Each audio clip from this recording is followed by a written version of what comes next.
But just know, Zebo is where it's at. Yes, sir. Welcome back to the Last Minute Podcast. On our right, I got Zebo G. What's happening? And on our left, we got a very special guest. Hi, I am Kendall Cudd. I'm 25 years old. I'm from Forest City, North Carolina. Yeah. And we're back. Episode 169 of the most consistent podcast in the Carolinas. Ooh, that was crisp today. That was crisp. Yeah. That was crisp. That Solid was crisp. intro today. How everybody feeling? How's this week been? How's this weekend been? How's today? Busy. Everything's busy. Yeah, it's been busy. Yeah. It's been busy. Kendall? What about you, Mr. New York all the time? This man just landed back. What's that? Twice in a month? Basically. Yeah. Basically. I was gonna just move there.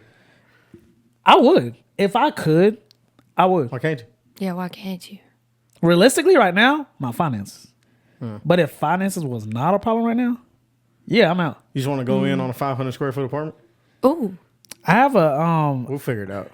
I have a friend. Long story short, I have a friend up there, and I was just asking him, and this is in Queens. This is in Queens. So I was just like, how much? No, this is Brooklyn. I'm sorry. I was like, how much is it just for, just rent? I'm just wondering. So they said a studio, maybe a tad bigger than this, just a tad, I would say. And they said it's 100? Yeah. A month. Yeah. Ain't no way. Like that's just I'll stay in North the Carolina. rent. No. You still have Wi-Fi. You still have Yeah, power, water. Yeah. That's just the rent. Could never. So I said, oh. Yeah. Wow. Flights to New York are way cheaper than paying rent. Correct. Yeah. Right. But overall, Y'all can have that. it was fun. Me and my homegirl, I went to go see my cousin's play. James, shout out James, his new play at Public Theater, and man, it was great. It was Good turnout? Yeah, oh yeah. It was packed out house. We went on a Thursday. Good. It was about 2 hours. It was great. And it's New York. Like, Yeah, can't beat it. you can't beat it. Can I ask you something geeky? Yeah. How was the weather? That's not geeky. It was good. It's you gotta wear a short sleeve during the daytime and you gotta wear a coat at nighttime. So basically like here. Pretty much. Yeah. But yeah. What about when you went? Yeah, so I went the very first week of October. Like, I was there October 1st through the 6th. Nice. That's a good time. It was nice. We stayed at the Fairfield in Manhattan, right across from the Penn Station. Nice, And a yeah. 5-minute walk from Madison Square Garden. Yep. Sabrina Carpenter played that Sunday at Madison Square Garden. I could hear it from the hotel room. Oh, that's cool. That's sick. It was pretty cool. Yeah, that's sick. That was your first time going to New York, right? No, it was my second. It was Okay, my second first time flying. Oh, how was that? So I freaked out a little bit before I got on the plane. But by the time we were sitting on it, I was like, you know what? If something went down, there's no escape. It's fine. Yeah, it is what it is. Yeah. If the plane went down on my way for a really cool opportunity in New York, then I ended on a good note. Yeah. Great way to look at it. It was fun. I did We'll look out take the window. We'll take that. That's a great way to put it. I did look out the window the whole time I was on the plane, so I was pretty nauseous when I got off. But the weather was unreal. It was perfect. It was beautiful. New York is a incredible place to visit. I don't know if I could live there. It's a little too busy for me. That's fair. The horns all the time. You All the definitely, people. yeah. You The gotta. people, these folks will actually knock you down in the middle of the road Yeah, just you gotta getting get out the way. across. Oh yeah, for sure. Yeah. Everybody's in their own world. Yeah. 100%. So, but I had a great time. It was awesome. Yes, you can't go wrong. I will always stand by. New York is the greatest city in this country. Yeah, but don't go there expecting any kind of hospitality. No. No, yeah. It's No. my poor little parents. Not my poor little parents. My parents are they're so sweet, but they're just so country. Yeah. Oh, and yeah. we were in the elevator at the hotel, and my dad was talking to somebody, just how we do in the South. Yeah. Right. And something that's so different too. Where we live, they will stop traffic to let you out in the middle of the road, and it's just not the same. Yeah, for sure. But my dad was talking to this person in the elevator, and the individual just looked at him and didn't say a word back. And I was like, oh, it's so sad. Yeah, it's about right. Yeah. But it was awesome. Yeah, Right. I don't know. Everybody in New York just seems mean. Like everybody just walks around just mad. It's You know like, what's a wow? I get it. Like if I was around that many people all day, I'd probably be mad too. No, But, fact. like, One of my homegirl, she fell on a skateboard, and like 3 people was like, "Hey, are you okay?" And I was like, I just want to say thanks for asking that. I mean, Yeah. I just That's I just honestly didn't a expect surprise that. Going because out of your normally way. like people just like walk past. Yeah, I like, turned around. I was like, "You talking to us?" Oh yeah, we good, but thanks for asking. I mean, wow, that was very nice of y'all. Why is she always falling? Yeah, I feel like she's always falling. always following. Yeah. But anyway, but yes, great day, great time, great week. Everything's been good. Shout out to our sponsors, MAMACITAS Food Truck and LIBATIONS Mobile Bar. Make sure you get your tacos, get your drinks. We have Kendall Cudd in the building. We're gonna do we're gonna ask some questions, have a conversation with Kendall. But before we do that, we're gonna go over what we've been listening to this past week. Oh, I did want to say one more thing. So I went to Charlotte Spark. Oh, Fest where? How was that? on Friday? Dope event. Okay, Shout out to J4, DD18, for sure. everybody that Oh, performed. wait, hold on. Oh yeah, my We sound's back. working Yeah, again. we got the tag back. But yeah, shout out to everybody that pulled up to that event. It was a good turnout. It was probably like 130, 140 people out there. Solid. Yeah, solid performance. Shout out DJ Chuck T. Yeah, He Chuck was T, yeah. he was the DJ for the event. So it was a dope event. Yeah, I just didn't want to get through the intro Oh, nah, that's giving their shout out. Yeah. So That's shout what's out, up, though. Shout out to everybody that put that together. I'm glad it went well. DD18 had a big hand in that. So shout out to her. Good. Shout out Tink always. Tanner, we're gonna go with you first. What you been With me listening to this past first. week? What Yep. have I been listening to? Yep, I caught you lacking. You did. You got me. Mine is going to be so confusing. I'm so excited. Well, Kendall, how about we start with you? No, we're let's- starting with Tanner. So still listening to Take Care by Big X the Plug. I did run Last Lap by Ride Wave again. I did run all of Kendall's singles. Winter Will Eat Us Alive is definitely my favorite one. Let's get it. Yeah, Very beautiful. that track. song is insane. Yay, I love it. Very beautiful. I went back and ran Mixtape Pluto by Future again. Okay. I don't get the. I don't know. I don't get the hype. I don't get the hype behind Is that that his- project. Forgive me. Is that his newest? Yeah, That's the most recent one. yeah, for sure. Like it's a good project, but it's just like it's Future. It's just a future. Like I don't project. feel like Future's ever done anything different. Like everything, like if It's just a future. yeah, project. you know what it's gonna sound like. That's fair. No innovation in the sound at all. I'm still listening to Doechii, Alligator Bites Never Heal. What else? I still got to run that. Money Long's album Revenge. Still listening to that. Still listening to Leon Thomas Mutt. Same. Yeah, that project is crazy. Yeah. Coyote, Tommy Richmond. I ran that again. Still the biggest mistake I've ever seen anybody make this early in their career. By having two number one records and not putting them on the So, album. Kendall, you know about that? Do you know about I know that? about the 2 hits. Okay, Yeah, so he yeah. had 2 hits, Okay. and then he released his debut album, and the hits weren't on the album. That just Yeah, okay. Let's just talk about his marketing in general. okay. Let's do it. It's so interesting. So, $1 Million Baby comes out. Everybody's going crazy. Yeah. Right. The way that he, and I don't know whose idea this is, and I'm not saying it's a bad idea because it obviously works, but they will tease at his song. You'll know the entire song before it drops. Yeah. Yes. And just tease it and tease it and tease it and tease it and tease it and tease it. And people in the comments are I'm speaking on TikTok. I'm on TikTok Yeah. all the time. Yeah. People in the comments on TikTok are mad. Yeah, they're losing They're their like, mind. dude, I don't even want to listen to it anymore. I'm so tired of listening to these TikTok.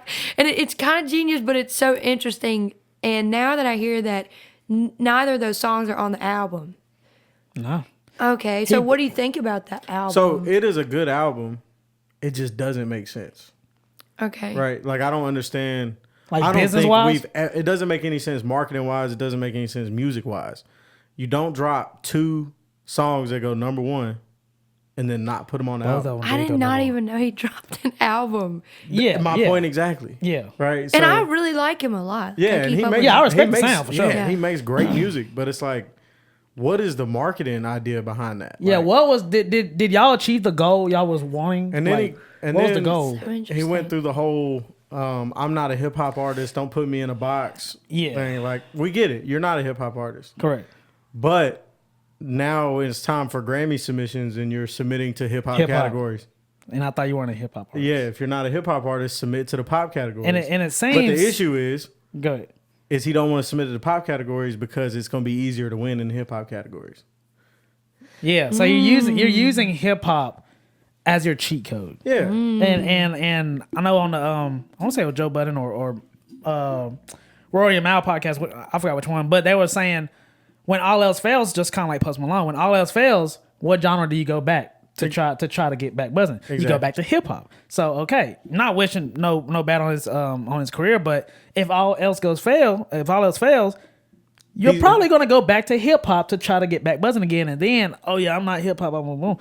It's just like, so you're using that genre to get the Grammy, to get the reach, to get XYZ. And I can understand if everybody was calling him a rapper. Nobody's calling him a rapper. Nobody said he was They're hip hop. not. Nobody said you I were didn't hip think hop. that from the jump. We can sing. I mean, Yeah, exactly. He does great live. Yeah, Yeah. And I mean, he makes pop music, but like nobody said you were hip hop. Right. So why did you feel the need to come out and say you're not hip hop? Right. Because we weren't thinking that. Nobody was putting you in a box. Now since you said that, now we're thinking, like, why do you think that's what we were thinking? Yeah, and you say you're You just not, told on yourself, basically. Yeah, and you say you're not hip hop, but your two songs that went number one are the production is insanely hip hop influenced. Right. So what And do you think?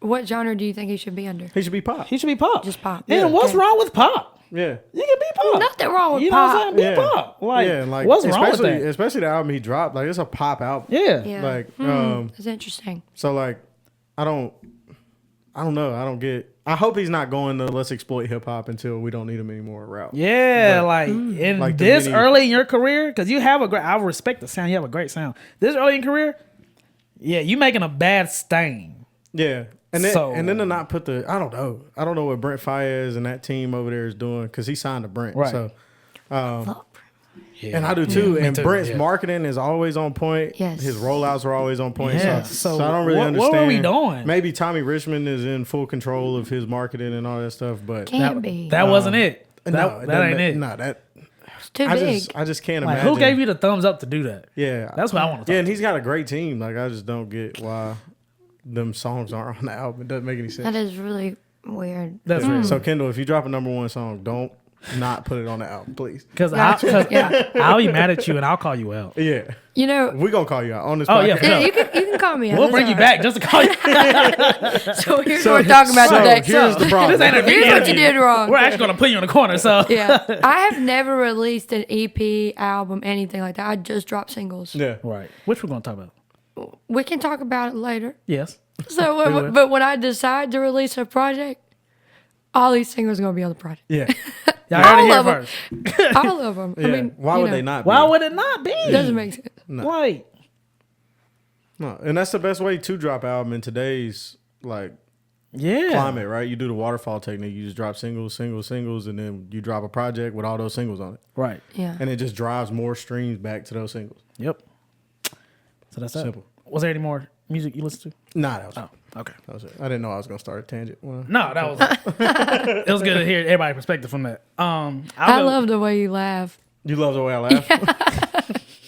I love when people have like a really unique sound to their laugh. Okay. Kendall, you're a great guest. Yeah, I'm having a blast. So far. No, for real. So this week, I was in my New York bag. I mean, Oh you know. God. so I listened to some Jay-Z. Ooh. I listened to some Jay-Z. Win.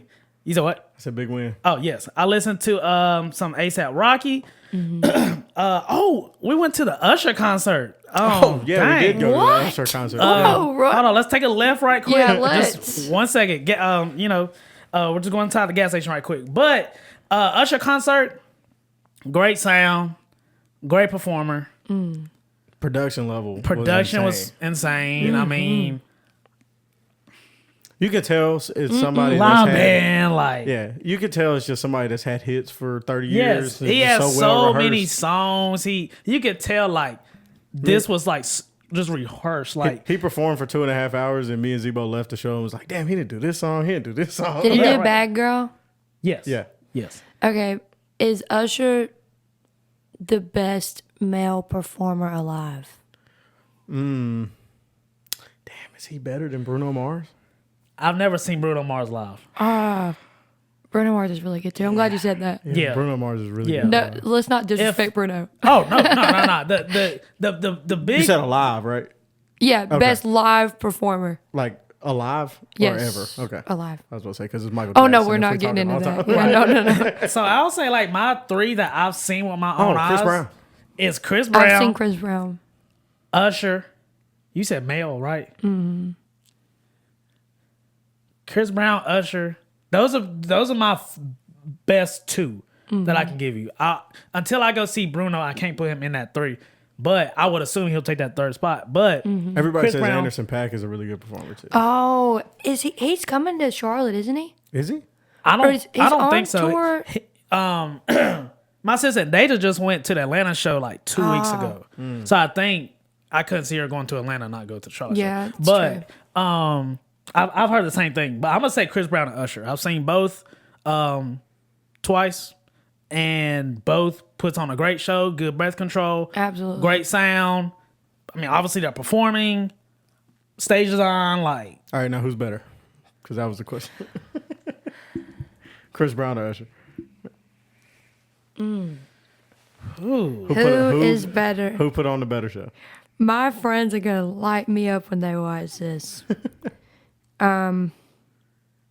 Well, wait, I don't have a dog in this fight. I've not seen Usher live, so I can't even comment. He's the only one that's seen both of them. Oh, I ain't seen Chris perfect. Yeah, Brown. so It's as you, crazy 'cause Zeebs. Usher was my first concert I've ever been to, and yeah, right. So it was a full circle moment. I was like, oh well, I'm here again. What year?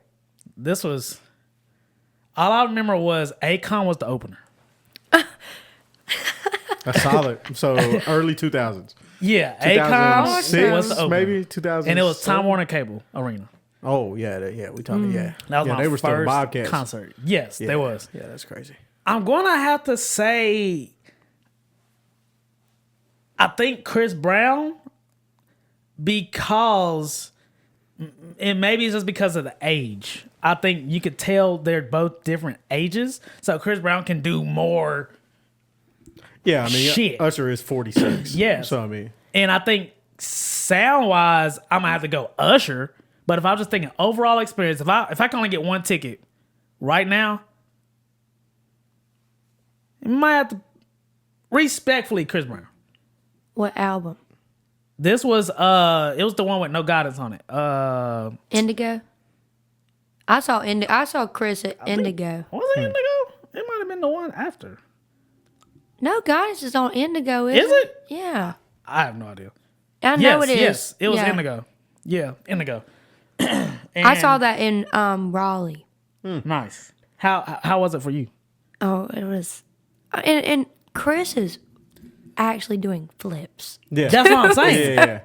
And it's live vocals. Like It was so good. This wasn't like. Yeah, I could not believe how many songs he did. Boom, boom, boom, boom, boom. That's what I'm saying. Yeah. Like it was really a experience. Like I still think about that concert. Like wow, what a freaking concert. So it sounds like the answer to the question is Chris Brown. It's gonna have to be Chris Brown, but it's like respectfully, because Usher is amazing. So I haven't seen Chris Brown, but Usher is the best show I've ever been to.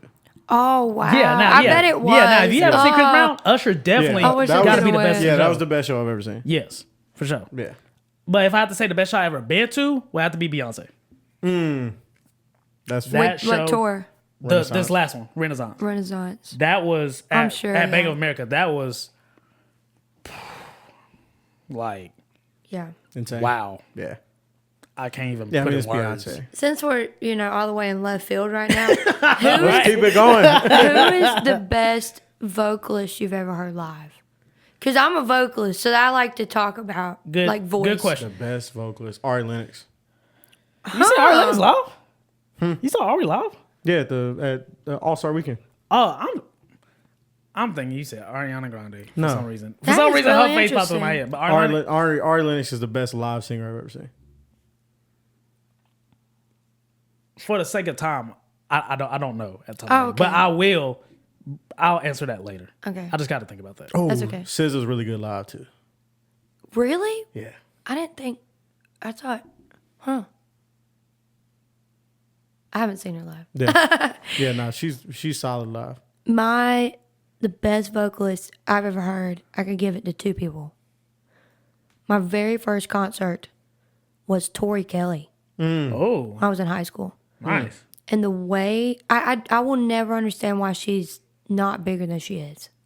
Yeah, her voice is insane. Yes, it is. And a lot of times you see like vocalists that don't make great music. And she Yes. makes pretty good music.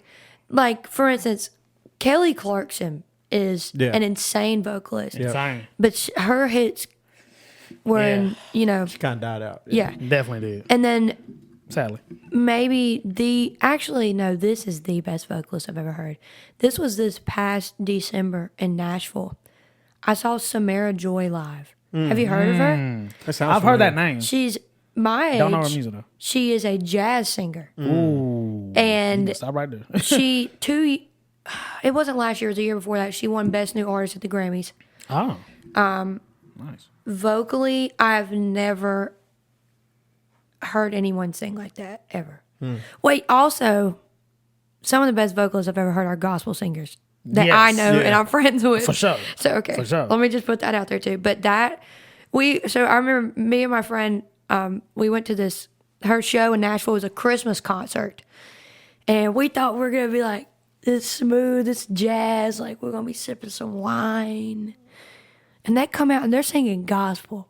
And I felt so convicted. I'd put my little wine down. I was at worship. Right. I was like, whoa. And I just cried the whole time. It was so beautiful. I've never heard anybody sing like that before. Wow. It was like, it's like, she's like a new sounding Ella Fitzgerald. Yeah. It was awesome. But anyways.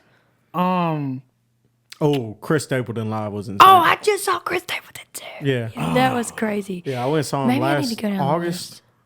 Where? Where's it at? PNC? Oh, nice. I saw him in Alabama. Nice. And I You don't just know all over why. the place. I told you, Kendall, the Yeah, superstar. I done told you. I'll tell you why we saw it in Alabama. What is his name? Alan Stone opened for him, and I love Alan Oh, Stone. Alan Stone is dope. And I think the only place that was kind of close was Alabama. So that's where we went. Gotcha. Wow. That's my first time in Alabama.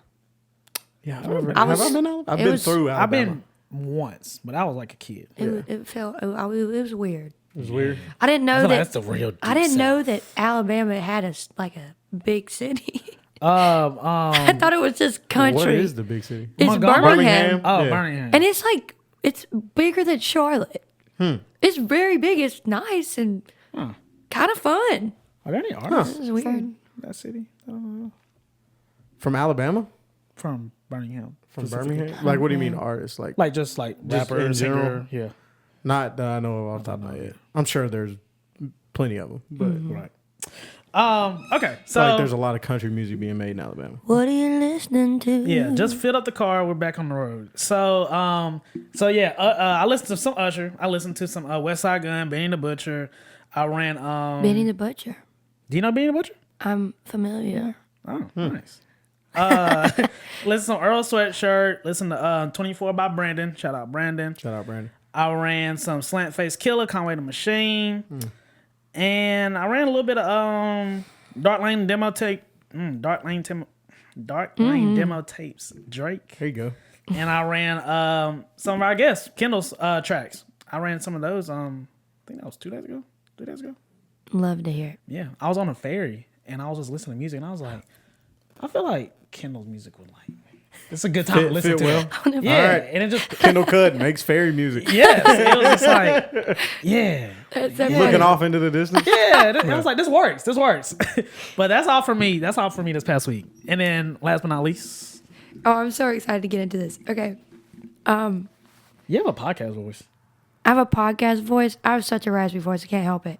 It's a little extra NPR. raspy today. NPR? Yeah. What about ASMR? No. I ain't saying that. So, I have not been listening to much hip hop. What happens when the seasons change is I completely flip the script. And I don't really listen to music that I'm making, if that makes sense. I hear that a lot. So I am so about McGee right now. No. Are you guys serious? Not a clue. Are you looking up? Are you asking why?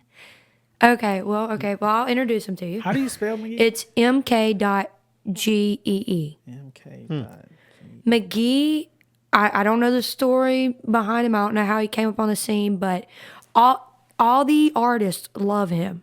John Mayer loves him. Oh, okay. So he's like an artist. Yes. Gotcha. And he's making 80s kind of sounding, very easy listening music. I for sure thought you guys would know who he was. No, I have no idea what you're talking about. But I'll Do you know definitely- Dijon? Yes. Okay, Yes. so in Dijon, McGee is playing the guitar in Dijon's music. Oh. Okay. So Okay. okay. When I'm talking about Dijon's music, do you understand when I say like it's a little fuzzy Yes. and mute? It's not muted sounding, but It's got a lot of saturation to it. it's got a lot of saturation to it. That's all of McGee's music. And as soon as we're done, we're listening to him because you guys are gonna love it. Right. Yeah. Definitely put me on. Put for me sure. on. I'm Yeah. always down. It to is listen to so that. relaxing. It sounds nostalgic. It sounds like it reminds me of Stranger Things. Ah. Like it could be on the Stranger Things Good comparison. soundtrack. So, been listening to him a lot. I've been listening. I've been listening to country out of nowhere. I respect it. Yeah, I respect it. So I do love Chris Stapleton. There's an artist, Tyler Childers. It's maybe not country, kind of folk. His writing is really good. The writing is just His I songwriting is can't amazing. even wrap my head around it. Yeah. Something else I've been listening to. I've been listening to Shaka Khan this week. That's my uncle's favorite artist. Can't go wrong. I got back on Shaka Khan because I was listening to Sweet Thing by Dijon when I noticed that was a spinoff of her song. So I went back and listened to that.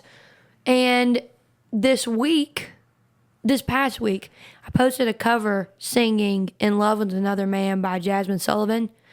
It's an R&B track. And TikTok loved it. And so I have been listening to a lot of R&B music because they want me to sing old school R&B. So that's what Give I'm the people on. what they want. And I Big am. Chico. I covered Jill Scott last night. Yeah. I saw you. You posted one the other day on Instagram where you were covering Jill Scott, right? You're singing in the car? Yes, Yeah. I did. So that's what I'm listening to. I don't think I missed anything. There's Coldplay on here. Oh. The 1975 is on here. Nice. And yeah, that's my stomach growling. Don't mind that. Wow, that was my stomach growling a lot. I haven't eaten today. I definitely thought I was like a plane going by. I ain't gonna care. So I had a full plate of soul food before I left the just got house done this eating that. afternoon. But I was going to rehearse and I don't eat before I sing. So here we are. So here we are. All right. Stomach growling on the podcast. I'll Yeah, say, it's okay. I have some Cheetos I can give you. No, I'll just start talking louder next time it happens. So next, I'll just laugh really, really hard so you can't hear it. Is that all your music? That's all. Nice. Okay, that's a very expected list. Really? I didn't really know what to expect. I I'm not didn't really surprised. That sound about Kendallish. You should trademark that. Kindleish. I'm just into. It's something I tell people. It's kind of. Sorry. It's kind of a joke, but it's kind of a joke, but it's not a joke. I tell people all the time I worked really hard to get my mind right and to be in a place where I can experience peace and joy and excitement. And so I listen to music that represents that. I don't listen to music that stresses me out. Like I can't listen to stuff that's got a lot going on. There is I don't know if you would call him a producer. He's a creator. He's Jacob Collier.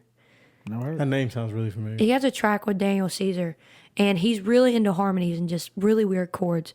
And I really appreciate the creativity of the music that he makes, but it stresses me out. Yeah, There's so much going on, I can't even follow it. Yeah. Yeah. Good week from everybody. Good music week. Dang, it's about to be a new month. It is. Oh, got so much going on in November. I know. November. November. Dang. Fourth quarter. We here though. It's the best time of year. Holidays. Thanksgiving. Yeah, I love the Christmas. holidays. It's the Yeah. busiest time of the year. It Yes. is. Yep. Yes. Fourth November, quarter. December. Really, October, November, December. Mm-hmm. Very busy. Yeah, October's been really busy. October has been very busy. Yeah. Not mad at it though. But Kendall, let's talk. Let's talk. I love to yap. Same. Let's take it back. So, Forest City, right? Love, hate. I don't know why that just made me laugh. just Forest City just cracks up. Forest City, love, hate, right? Yeah. All right. It's cool. So growing up, I didn't love it. Okay. I hated it. I went to Crest. Went to school in Cleveland County my whole life. Right. Didn't really have much to do with Forest City, rather than I lived there and I went to church there. So I didn't know a lot of people in Forest City. As an adult, I love Forest City. I really love it. I love the downtown. It's evolving. I work at a restaurant downtown. It's a bar and grill, and it's just so much fun. It's most of the time slammed. I love the speed of it, and I can appreciate it so much more now. I love living in the country now. Yeah. Growing up, I always thought I wanted to live in the city, Right. and I don't. I feel like the older you get, the more you appreciate the peace of living in the country. You Yes. absolutely do. Yes, because I'm sure all of us in like high school was just like, man, fuck this. Like, Yeah. This is exactly. so boring. yeah, this is so boring. Like, what do we do? Yeah. Because I mean, I agree. Like now that I'm older, I'm like, this ain't that bad. Like, if I want to go to the city, I can. Yeah. It's not that far. It's I not can- that far. We're pretty close to everything. correct, but I can come back to the peace. I can hear myself thinking. I can, Yeah. all that, so you can appreciate it. I feel like it's Right. always nice for your home to be somewhere peaceful. Yes. Oh, Right. absolutely. Like living in like we were talking about New York. Like Right, imagine living in a New York apartment complex. Right? I mean, you always hear traffic. There's always people in the hall, I would imagine. Yeah. Like, City it's never just- sleeps. Oh, yeah, that's it. It it's never always, sleeps. always loud outside. It's like, when do you like have time to just sit in peace Thinking. and quiet? Mm-hmm. Yeah. That's fair. But growing up, Kendall, so were you always, I'm sure you was always humming tunes as a little kid. What were you doing? Were you playing soccer, basketball? Were you good in school? Was you a school kid? What kind of kid was Kendall? I play basketball. Nice. I cannot shoot layups, but I can shoot threes. Oh. I'm telling you. And I'd hit a pick in a heartbeat. I hit a pick every play. That's great. That's all I had going for me. I was not great at basketball. I played Expert screen setter. No, literally. Right. Oh yeah, a screen, not a pick. It's not called a pick, is it? Yeah, yeah. It is too. Whatever. Okay. Wow, that was gonna be really embarrassing. Played a little soccer. Wasn't good at that. I had a little skateboarding stage. Nice. Okay. I'm just clumsy. I've always sang. Like ever since I was a kid, I sang. My mom was in the choir at church, and she was an alto. She has a really deep voice. So when you're an alto in choir, you harmonize. You never sing the melody of a song. And so I learned how to harmonize just by listening to her sing growing up. I listened. I went through all stages of music. I listened to country growing up. My mother was obsessed with Justin Timberlake. Loved Justin Timberlake. She loved Luther Vandross. Listened to a lot of Luther. She loved Donny Hathaway. Yeah, mama. Good music taste. Yeah, Good music I'll taste. say definitely. Yeah, don't play with my mama. Right. She's about it. For sure. She knows her music.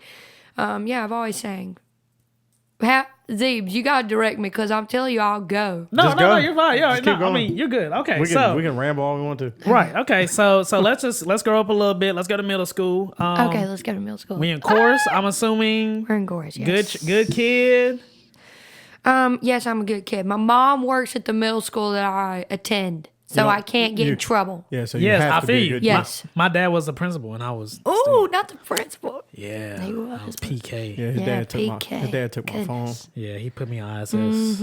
Yeah, my friends have stories with my mom too, Yeah. Yeah. but they were wrong. I mean, yeah, right. I mean, Ain't nothing I can do. in Mr. Gilmore's defense, Yeah. I had my phone out in class. right? Can't be mad. Don't hate him. Yeah. But yeah, I was in chorus in middle school. I was weird. I've had straight across bangs the majority of my life. I had black hair. The fashion in middle school was outrageous. It was. Hollister shirts, Aeropostale, right. rainbow flip flops. Ooh. Oh my gosh, It's the brand names. sick. I mean, it's sick. Yeah. It just. She said it's sick. I look at it and I can't understand. Man, you he know? was putting that What was shit that? on. Like 2010, I was not putting it 2011. on. yeah. 2010, Yeah, 2011. 2010-ish. I was shy in middle school too. Actually, Really? I cheered, but I was shy. I wasn't talkative, outgoing like I am now. I don't know why. You know, I can relate because now I'm very outgoing and talkative. But I'll say up until probably middle school, I was a mute. My parents literally thought.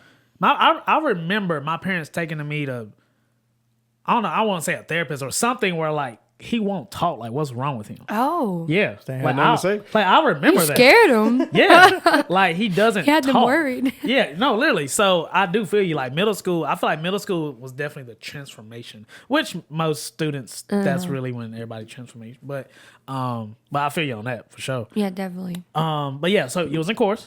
I was in chorus. I was an alto, not because I have a deep voice, but because I harmonized. And I really didn't even sing my first solo in chorus till I was in like 8th grade. I finally tried out for an Adele song, and they gave it to me. I was like, this is my time to shine. No, right? And I just let loose. I was like, I'm finna show y'all. You pushed me to the side all these years. That was like And your I- underdog moment? Yeah, It was my definitely underdog. Yeah, I let loose. And then, so at Crest, we had a chamber choir. And most of the time, they don't let freshmen in chamber choir, but you can audition to be in it anyways. So I auditioned, sang a Maroon 5 song. Love Maroon 5. Maroon 5 is definitely 5 for sure. Absolutely. You could just, you can go on a little trip and hit shuffle on Maroon 5 and just catch a vibe. No, you can.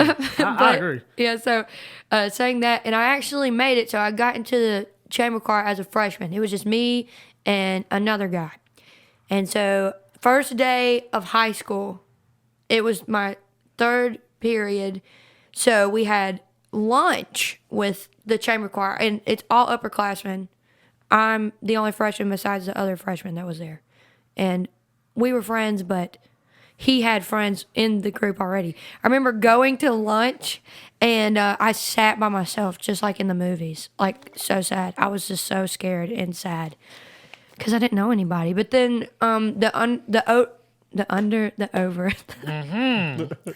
Right.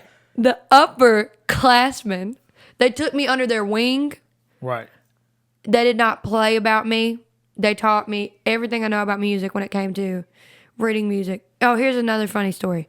The very first day of freshman year in high school, my chorus teacher had a quarter note on the board. Mm-hmm. I didn't know how to read music at all. I faked it. I never did. So he points at me intentionally and says, "What note is that?"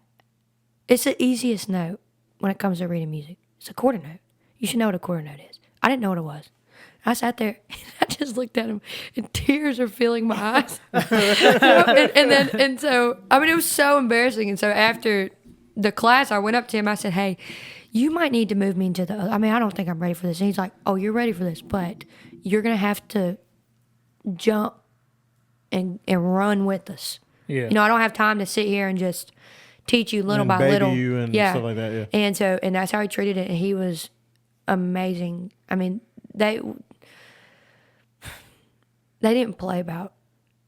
Do we want to go down high school? No.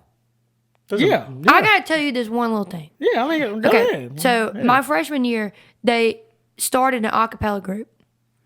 And it was kind of just all fun and games. We went to compete in Ohio. This is the same a cappella competition they compete in the movie Pitch Perfect. It's a real life competition. I know it sounds nerdy, but it's awesome. We go to Ohio to compete my freshman year. We play second. And we're like, oh, we need to take this serious. So the next year, and I'm going to run into how I've been to New York before. Okay. So my sophomore year, we started taking it serious. We put together this insane set. We have a French song, a girl singing French in the set. And so we started out with the Hunger Games, the do whatever. And so we go compete with that set and we win.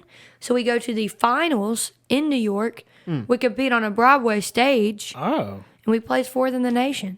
wow. Damn. That's very official. I should have really told you cool. guys to look up Total Spectrum before I got here. Yeah. I mean, it's actually really impressive. Is there video of this? Yeah. Oh yeah. What? Many. We recorded songs too. I mean, there's songs like out on all platforms Oh, from Wow. high school. that's really cool. That's Yeah. dope. So and we I mean, Cleveland County supported us so much. We raised enough money to take the whole group and our families on that entire trip for free. Wow.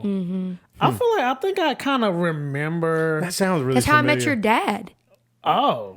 at it was a gospel thing, and then my a cappella group came. It was around Christmas. I was at Shelby High School. Yeah. And he had a group, and they were amazing. I sobbed the whole time that they sang. Oh yeah. And then we sang following. So that's how we met Wow. in high school. Full circle. Full circle. Wow. No, that's dope. Like y'all really like was doing that. No, we were doing it. Yeah. Yeah. So, kind of coming out of so of course you were in chamber choir, you're in the a cappella group. When did you start getting into like writing your own music and kind of right. Yeah. Was becoming this, an artist? I guess is the real question. Was that way later on, or It did was. that start in high school? It was. Nothing about me in high school. Like, of course, I always had the dream, like, I wanted to make music and stuff like that. But Yeah. I wanted to go to college and study music and teach music and make an a cappella group in college and all that stuff. So I didn't write, I don't think, at all in high school. Yeah, I didn't. So after high school, did you take the college route? Did you I went to Wing It for 1 semester, for one semester? studied music education. Wasn't for you, I had a really, really bad experience in college. really? Yeah. Won't get into all of that, but another part of it is one day I was sitting in class, and music theory is the number 3 most failed course in college. that sounds Number about 1 right. being like organic chemistry. Yeah. The other one is a crazy math, and then it's music theory. Music theory is so difficult. Starting it from the beginning into in depth of how to actually compose music. And so I was sitting there and I was like, you know what? I don't want to teach. I don't want to teach at all. What could I do with this degree? I could only teach. Yeah. I'm not about to put myself in so much student debt that I can't recover from. So I dipped out after that little semester. After that, I just started working, and then I started doing gigs with my guitar player that I've been friends with my whole life. Now wait, hold on. Before pause right there. Whenever you left college and came back home, like was it like this sad story? Was it like a very sad Kendall, and now you're like back to square one, or like what was the mindset come back home? It was defeating. I felt like I disappointed my parents. I feel like I let a lot of people down, and yeah, because I just always had the dream of what felt right. Yeah. Doing the 4 years, getting that degree. Right. And now we're on the other side of it, and I have friends that did more than 4 years and they have degrees and they can't find a job to fit that degree. Yeah. So there is no regret. But at the time, yeah, it was uncomfortable. It was weird. I had my first little breakup. And I was so hurt. first Maybe college that's where I started writing music. I wrote my first little sad song. I was so hurt. But yeah, you go. You No, go. I was gonna say. So, around what year was this? Then I came home from college. 2018. Okay. Okay. So coming back, like you said, we're working. Are you now? I know you was really really tied in like with church and everything. Was this when you started going like you finding a church? Were you going back to like the home church? You know what all was going on in Kendall's life? Because I know in 2019 we have a single that dropped, but yeah, Oh yeah, we do. yeah we do, Oh wow. yeah we do. Okay. Let me. But before that, yeah, We're going through the whole story here, kid. No, literally. I'm scared. But before that, yeah. So just working, singing. Okay. You say you're starting to do gigs. When I came home from college, I had my little breakup. I went through a wild stage. I was turning up bad. Just sin. Yeah. Just sin. No, I was really wilding out. But you know what? I'm glad Happens that to the best of us. No, it really is. I'm glad that I did it while I was younger. Oh yeah, for sure. Even, yeah, I'm not gonna get into all that while we're on camera. Yeah, we ain't got to. No, we don't have to. We have all had a while. We all had. just- we all had. I mean, just stupid. The turn up phase. just stupid. But that's kind of when I. So let me also say this. Something I've realized, and a reason why I'm not like actively dating right now. Anytime that I am in a relationship, I get so involved with that person and I care so much about them that I somehow, in the midst of it, unintentionally, stop doing music. So we can jump back into that later. Okay. So after this breakup, I was like, you know what? No, I'm gonna do music. I'm gonna make content. I made a page. It was called K-Cudd Music on Instagram. I posted covers all the time. That's when we started doing gigs. Me and my guitar player. We did a bunch of weddings. We did local stuff, and also in 2018, I had somebody reach out to me that was a. Can I talk about this? I think I can because it's so long ago. I had somebody reach out to me who was a casting director from a show. I'll just say a show. Okay. And so we did that. We pull up to a private audition in Atlanta. You guys are going to actually enjoy this story. Okay. So we pull up to it, and it looks like we pulled up to a black, rundown apartment complex. And I was thinking, have I been scammed? Like, what is going on? I'm freaking out right now. The outside, it just looks so rough. Yeah. We walk inside, and there, it's almost, I couldn't have my phone on me, so I couldn't take pictures, so this is strictly memory. But I remember the walls, like, being gold, and there's records, there's Outkast, there's Usher, there's just Lady plaques, Gaga, there's just plaques It everywhere. was Tree Sound Studios in Atlanta. Oh shit. Oh. Yeah. Wow, that's crazy. Where Dreamville recorded their whole Where album. they Yeah. did Revenge of the Dream. Yes. Yeah. That's crazy. So that was awesome. We had to have 4 songs prepared. 2018, I had a completely different voice. I had a completely different sound. I had no idea what kind of music I wanted to make. I wasn't really You right. hadn't found yourself as No. like an artist yet. Yeah. I just knew I could sing a little bit. So Yeah. I remember I sang Red Bull by Childish Gambino all the time. I was like, Daylight. I did it all the time. But that audition went well. And then the next audition did not. I didn't make it past the next because I butchered it. I cracked.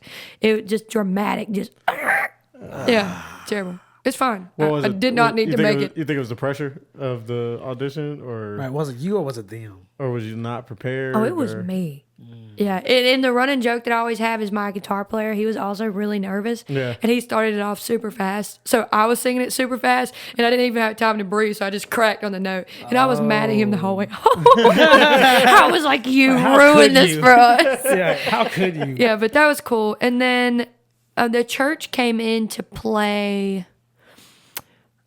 Oh, do you want to talk about the single in 2019? Yes, spare me. You know, MJ. Yes, MJ Troy. Detroit. Yeah. So we all went to high school together. He was in the acapella group with me and everything. And we used to all go over to his sister's house. They have a little studio there in Gastonia. And we would record stuff for fun. We recorded so many things that I never put out. We've recorded songs that I probably never will put out, and I might just sell to somebody. I've had people reach out, try to buy the music. And I didn't know how to, Right. how to do that, so I never did it, but maybe will one day. But we just had so much fun, and that's when all of us kind of got an understanding that, wait, we're good at this. Yeah. Right. Right. So what is the 2019 song? It's called Try. We wrote that song in probably 20 minutes Wow. and recorded it in less than 2 hours. Who was engineering and stuff? Was it y'all? It was MJ, yeah. Oh, He wow. did all of it. Nice. Yeah. And so, yeah, it was a fun time. Like, we would cut up, we'd Just go over kids there, making have music. fun. Yeah, just kids making music, but it was way deeper than that, too. Yeah. It was the start of all of our individual careers when it came to artistry, and just us understanding that, wait, we're doing this for fun, but this is actually going really smooth, like, for no reason. I've never been to songwriting class. I don't know how to produce. I don't know how to engineer. I don't know how to do any of that stuff. So why is this going well? So I think every artist that is truly talented has a moment in life where they realize they're better than the average person. Right? Yeah. Where it's like, okay, we're not like, because being able to make music is a God-given ability, right? Absolutely. You can get better at it. Like Right. you can practice and become better than your God-given ability, right? But at the end of the day, being able to sing is a God-given ability. It's a gift. definitely- Yeah. It's not something yeah. you can't teach yourself how to sound like Beyonce. Correct. Yeah. Absolutely. Right. Like, or you can't force it. Right. So Absolutely. when you get around, when there's a group of a bunch of talented kids, and we see it all the time, where they all have this moment where it's like, oh, we're not like, you got to laugh. But it's not, you get to this point where it's like, all right, we're not just a bunch of kids playing around. Like we all actually have some real talent. Yeah. And then you get to a point where you just start taking it serious. And everybody else might think that we're just all playing around, Exactly. but you can see the bigger picture. Right, And that's kind definitely. of what that time was for me. And again, we're goofing off, blah, blah, blah. So I get involved in a church, maybe 2019, 2020. And I had not really gone to church for a while. I grew up in church. I grew up leading worship, all of that. I had not been while I was, like I said, wilding out. And I went to this church, and I really, the very first day that I got there, I felt like the Lord was showing me that was where I was supposed to be. And it was so clear. And I wasn't doing right. I wasn't being right. None of that. But it was just, I knew that's what I needed to do. Right.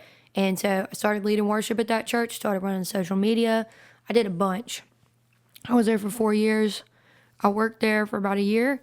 And towards the end of it, it was a lot.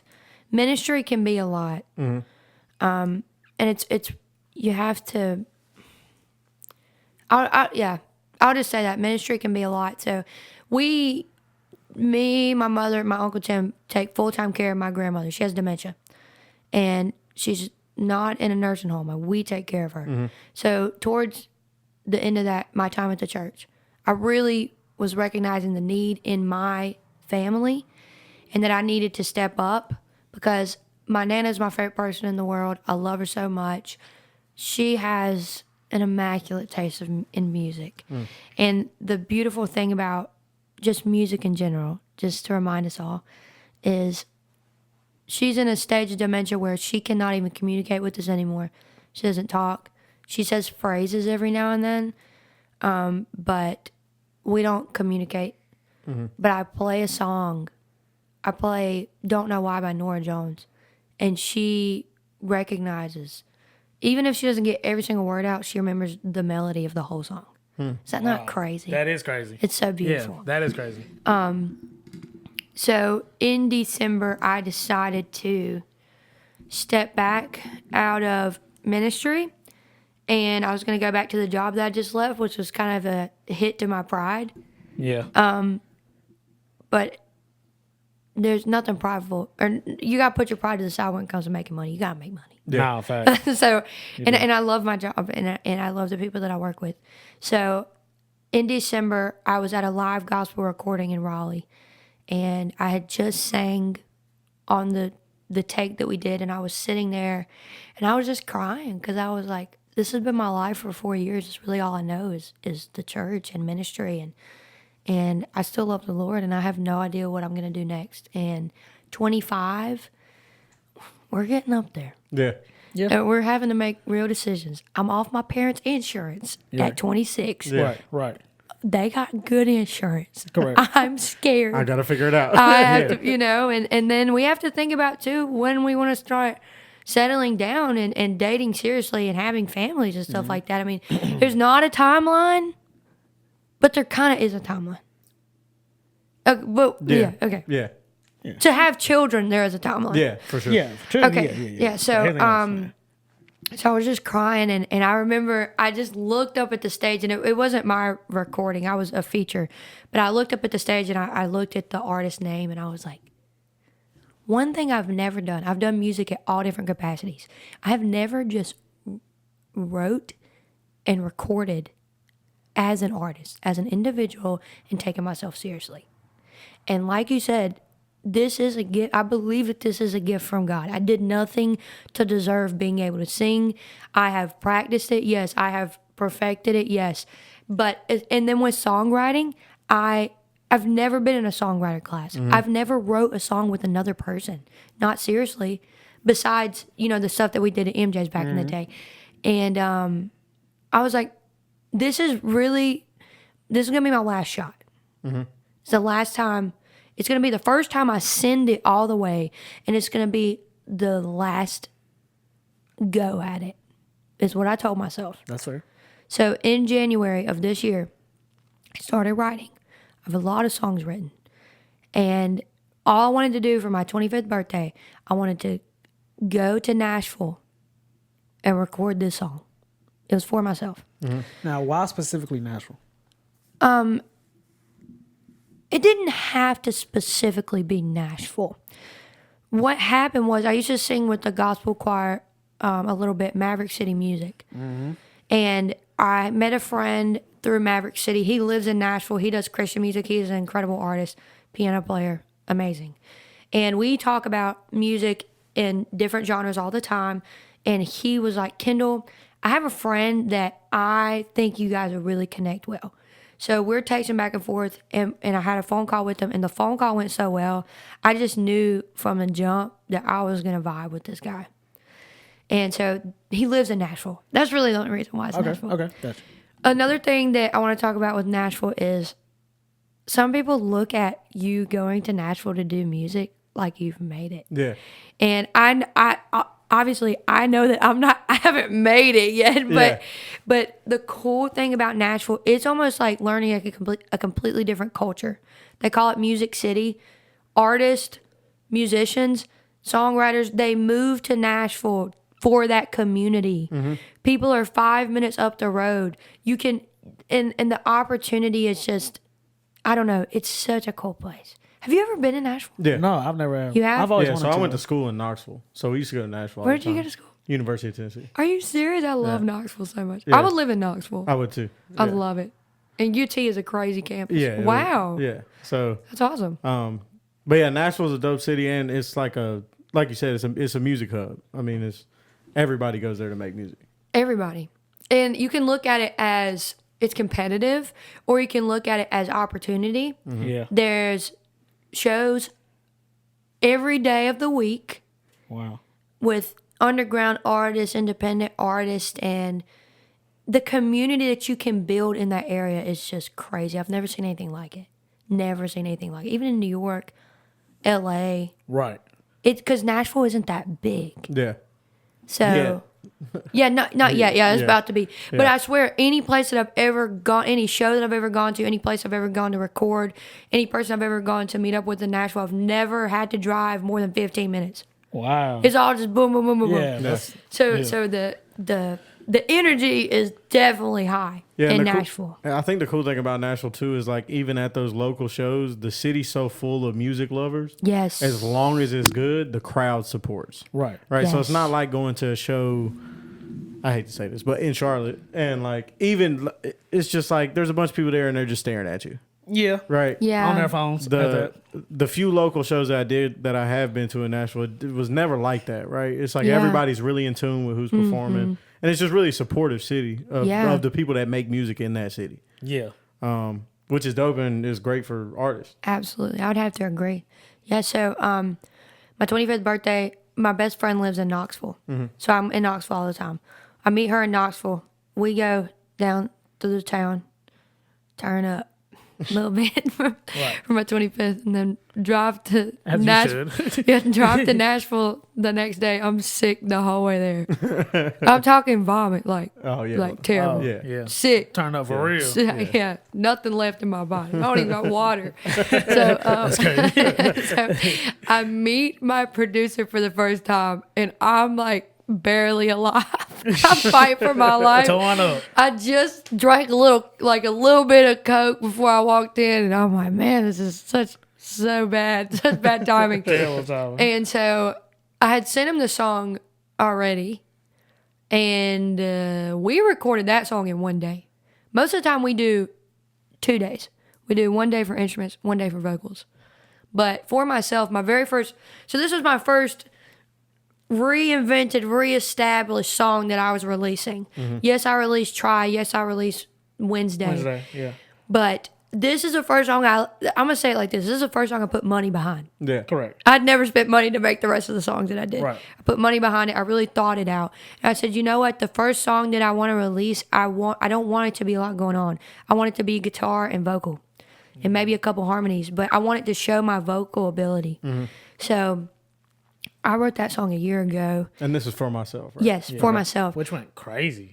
Yeah. I love that song. I do too. I It's a great actually- song. That's my favorite Which- song It's a by great you. song. Oh, really? Yes, it is. Wow. Maybe because That's we awesome. worked on it, like me and you worked on it. Yeah, the we whole got rollout and everything. history with that. Yeah, we have history, so I think that's why. But Yeah. like, that's such a beautiful, beautiful, beautiful record. Oh, yeah. Yeah, And for so sure. much comes with that song. That's when Timbaland Right? Yeah. first heard let's- me. Yeah. Let's. You want to get to that, or do you want to talk about it now? We can get to that, yeah. Okay. Well, last thing I'll say still about gonna have the the timeline. recording. Oh yeah. Yeah. Last thing I said about the recording is, yes, I did not feel good. I actually felt terrible when we recorded that song, but because I was sick, my voice was a little extra raspy, and it worked to my benefit. And that's when I knew that the producer that I was working with was really. I think it's so. I think we kind of downplay the importance of producer-artist Yeah. relationship. Yeah, absolutely. That's so important. I've recorded with producers that I don't feel comfortable with. Yeah. Just period.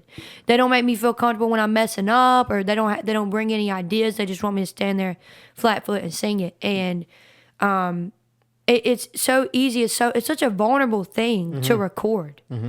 And so yeah, we can get into the Timbaland thing. Yeah. So I just Oh, hang remember. on. I did want to ask you Yes. who is the producer?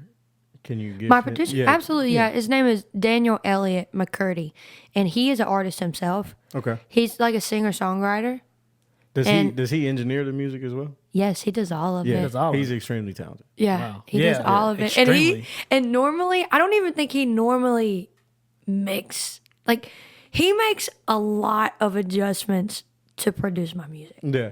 and he does it all. So he's playing every single instrument. Yeah. The only thing that he hasn't played on any of my songs is "Winter Will Eat Us Alive." We got somebody else to do live drums. Okay. But everything else, he's doing it. He's mixing it. All that. It's just Yeah. him. Shout out to him. Yeah, shout out to Engi- Daniel. So I'm not a producer, but Yeah. engineer to engineer, Yeah. he does a fantastic job. Oh, that'll make him so happy. No, you really do it. It sounds Yeah, amazing. It sounds amazing. I will Yeah. say that's one thing that definitely sticks out about your music is The quality. the quality. Yeah. Like it's there, 100%. Thank you. You can just tell from artist to artist, like, oh, that's the engineer who know what they're doing. Oh, Yeah. that's and they just kind of doing whatever. Shout out to him. He definitely knows what Yeah, he's doing. and like, Yeah. you can hear Yes. you can hear the chemistry. You can. right. Like you can always tell when an artist is comfortable when they're recording music or not. Yeah. Right, and you just sound comfortable. Like so, and that's really important for artists in their Yeah. kind Yeah. of space to create is to be comfortable. So, Absolutely. Shout out Daniel. I have so much fun with him too. Like, he's so funny. yeah, And he has a home studio, so it's in Nashville. can't beat it. Can't beat it. Can't beat There's a whole couch in the studio, and yeah, he's awesome. He's awesome. So, and just another question regarding that. So you going? So, how is a studio session with Kendall? Like, how does that normally go? I know you said like one day is for instruments, one day is for vocals. Yeah. Like, and just long story short, how is it when you walk in? Are we getting straight to work? Are we kind of trying to catch a vibe, talk a little bit? What are we doing? Yeah, no, we talk a lot. We're talking for at least 30 minutes, unless we're on a time crunch. Right. So my time in Nashville, I don't have that much because I've booked an Airbnb, or I gotta get home to do something else, or I took off work to do this. So I can't like stay a bunch of extra days really. Like we kind of got to get this done. So we walk in, and of course we start talking, catching up. And so what we did after For Myself, I no longer send him the songs before we record it. I walk into his place, and I play the track that I use as a reference, and I sing it, and then we just build it from the ground up. Wow. Which I love that. I Yeah. love that we do that. Yeah. So he's not sitting here thinking it up before we get there. It's just straight creativity in the moment. Yeah, it's all like organic, what it's all organic, actually. Another thing I think I should mention about when I write music, and I've had people ask me this before, this is kind of funny. I don't play guitar. I play a little piano, like very little. I can play chords. So I don't write a lot of my music through instrument. I either get a melody just in silence and then put lyrics to it, or I literally find a track and I just write over the track that on YouTube. Yeah. And then we'll make something similar. Yeah.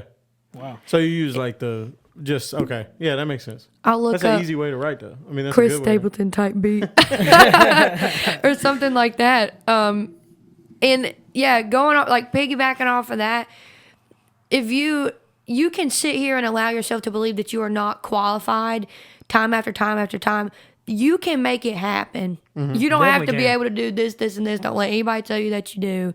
The way that I write music is so unorthodox. I always write my music either in the shower or in the car.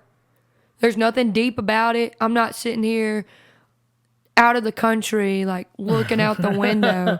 I'm literally in my bedroom or the shower. Yeah. I'll be in the shower writing a banger. Right. No. Yeah. Definitely. The shower, a lot of magic happens. Do you actually like write, or do you do the voice memo, singing to the phone? It's Good question. it's so random. Yeah. That's like I said, I don't have any certain way that I write. Sometimes I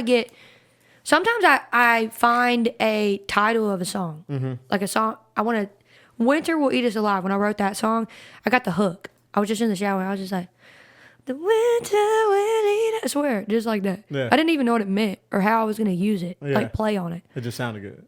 And I just wrote the rest of the song. So a lot of stuff, I'll sing a melody in the voice memo, and then I'll put the lyrics to it. Gotcha. Wow. That's tight. Okay, yeah. So, okay. All right, fast forward on to the Timbaland story. Yeah, on to the Timbaland Okay. story. Yeah, so I just remember going on Instagram.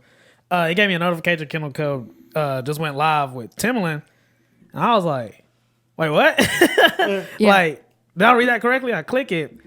I see Timbo, and I see you, and I think maybe somebody else was on there. I don't remember. But I was like, "Okay, what is this? So, Like, what is this?" So Timbaland goes live on Instagram and TikTok. He has a show called Timbo I Do. And what he does is you can submit your music, and it's like you're pitching it to him. Timbaland, I would say, is so supportive and intentional about independent artists. And he cares for them like they're the biggest artists in the world. You can see that about him. And I have a cool story to go with this too. I'm going to run it back real quick. I think the year was 2022. I was at the International Leadership Conference in Charlotte. It's Bishop Jake's conference. And I was at a luncheon. And there's a bunch of pastors in there because I was in ministry at this time. And I look over to my left, and Timbaland is sitting there. Just hanging out. With his wife, eating. Sick. And I had just dropped Wednesday the day before this. My song Wednesday. And I was like, oh, I'm about to network. No, for sure. It's time to play the game. Definitely. So I walk over to his table, and I kid you not, I've only heard the Lord speak clearly to me like 3 times in my life, like phrases. And I'm literally from me to Zebo away from him, and I heard, do not interrupt that man's lunch. You're going to work with him one day. And it was so clear. It didn't make sense to me. I was making like Christian music at the time. It didn't make sense how we would ever work together, but it was so clear I had to Just leave it alone. I had to leave it alone. I walked away and didn't even smile or wave at him. Wow. And so fast forward, I just released For Myself. I see that he goes live, and there's tons of comments, tons of people in the live. He has 2 people in there with him is probably what you're talking about. That help him run the show. And so I submitted For Myself, and he listens to it. I think we kind of had trouble getting me in because, again, we live in the sticks. Right. So we don't have good Wi-Fi. So they were having trouble, like, pulling me up or whatever. But they play For Myself, and his reaction was just amazing. He loved my tone. He loved it. And he followed me that day. So he was like, where's the rest of your music? I was like, this is actually all I have out right now. He's like, no, we got to fix that. We got to fix that. So next month, I go record and release Quarter Life Crisis. Right. The second single. Yeah, second single. Yes. Personally, one of my favorites. Now, Yes. the marketing, trash. I had to get on you He about got that. Zeebs got on me. I got on you about that. I got roasted about it, and that's okay. That's okay. I'm That's learning. okay. I'm learning. Great song though. Yes, it is. I love a song. I actually too. wrote that as a slow song. I had no instrumental, nothing to it, but I envisioned it to be like kind of slow and sad. Tell me, I've told you I yap, Zeebs. You tell me when I need to wrap it up. No, I just got a text from my sister. Oh, You're good. he's over here. No, you're totally fine. Good grief, this girl can No, go. you're totally Going a little long. Yeah. You're good. So, I love Quarter Life Crisis. It might be my favorite. It's just so different. I don't think it sounds like anything else. Anyways, so I go back on Timbo. I do submit both of the songs. I submit for myself again, so he remembers it, because he plays a lot of artists. So I Yeah, don't good expect thinking. him. Yeah, I don't expect him to remember who I am, remember the song. So he's listening to it. He's like, wait, I've heard this before. Like, so then later on, he's like, I remember it.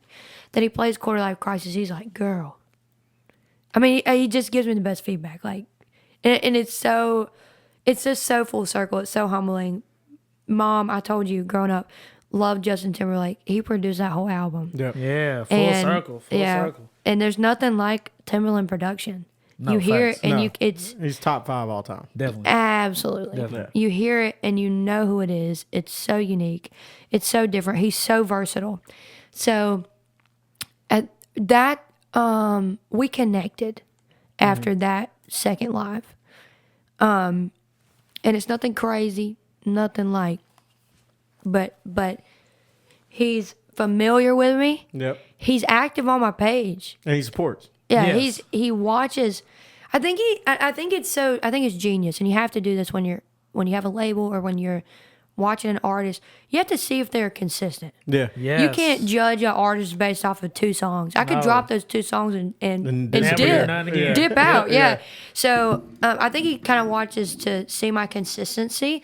But my dream is to be signed by Timbaland. Oh. Wow. I think that we would work very well together. Something I'm really protective of. I'm protective of my gift. I'm protective of my craft, my art. And I'm really protective about not allowing my gift to be in the wrong hands. Yeah. So I want to make music. I want to do it full time. I want to be an artist. I don't want it bad enough to do Anything. anything, do anything. that I don't need to be doing. I don't want it that bad. And Timbaland believes in the Lord, and he's very open about that and his relationship with God, and he's so humble, and he just, you can tell that he made it because this gift that he carries speaks for itself. Yeah. Nothing else has to come with it when you're that good. Yeah. No, facts. Correct. You don't have to bring yourself down. You don't have to do stuff. It's so pure. Yeah. You don't have And to do that extra stuff. That's just No. like this corny stuff. Yeah. and what has happened from Timbo I Do is artists that he has found, he has worked with them. Yeah. Like made music with them and released it, and then putting these artists on. Like Yeah. anyways, it has been so amazing, and I want to work with him so deeply. It's gonna happen. Oh yeah, that's. Yeah. I know it's that's gonna okay. happen. Yeah, It's it's a gonna promise that I'm seeing unfold right now as Yeah. we speak. Like Right. it's always so much deeper than what it seems Yeah. like, Yes. especially with this stuff. But he is really doing such a good thing. You guys just need to hop on and watch it, and send your all of your artist friends over there to submit their music. And even when he's not feeling it, he's not mean to anybody. Yeah. He gives really, really good feedback. Yeah. Yep. Right. Or he'll be like, hey, you've got a great tone. You need a songwriter. Yeah. Like, I don't like your lyrics or and stuff like that. It's not like you're going to get roasted. Like, he's really It genuine. gives you constructive criticism. Absolutely. Yeah. My favorite thing about that live stream is that, and Timbaland said this in a few interviews, but he cares so much about the future of music, He does. which puts him above a lot of the execs and the people that have Yep. been doing music for a long time, because he like truly cares about who's next? Yeah. He said the other day, or he reposted something that was just saying that this is the time of the independent artists. Yeah. Like Yes, it independent artists, let's rise. We've got social media. We can do marketing and stuff ourselves. Yeah. Oh, 100%. We can build the community that enjoy us as an artist to get people to buy the tickets, to go on tour. Do we actually need to be signed to labels? No. Not in You know? today's. Not in today's today. age. No.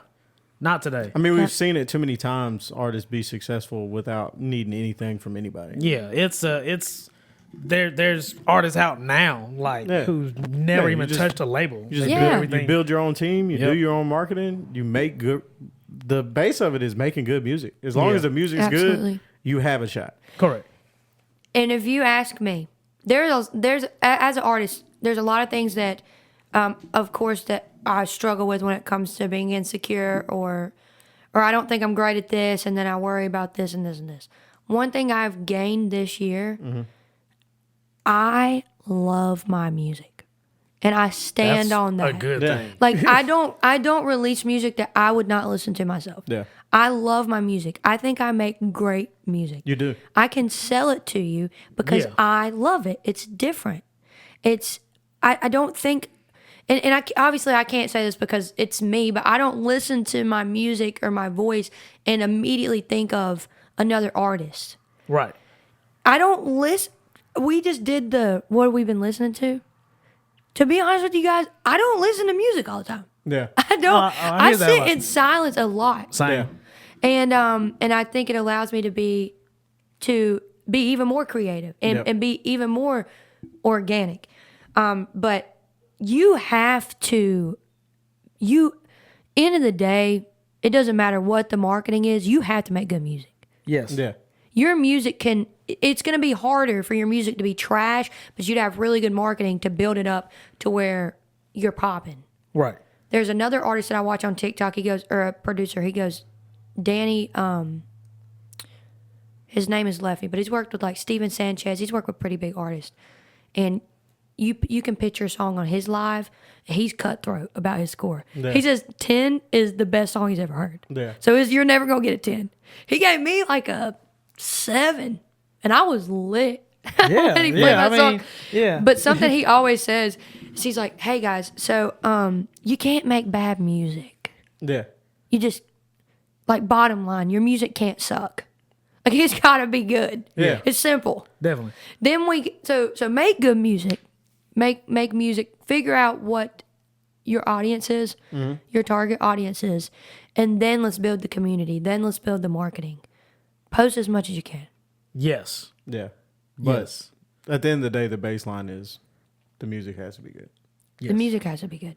We're coming back into a time where people really appreciate authenticity. Yes, they do. They love simplicity when it comes to music. That's why I'm excited to share McGee with you guys because it's so simple. It's there's nothing. It's nothing to it. It's just good music. Yeah. And I love that. And I think that we should take full advantage of that as artists. That they just want to see you. They want to see genuine again, you know? Yeah. And at the end of the day, that's all anybody's ever wanted to see. Like, sure, we have these moments where, like, you know, you got the industry pushes certain artists and all that kind of Yep. stuff. But at the end of the day, the artists that last, 20, 30 years, Yeah. it's because they've always just pushed the image of them. Right. They've never tried to be something else. Exactly. And it's always been authentic.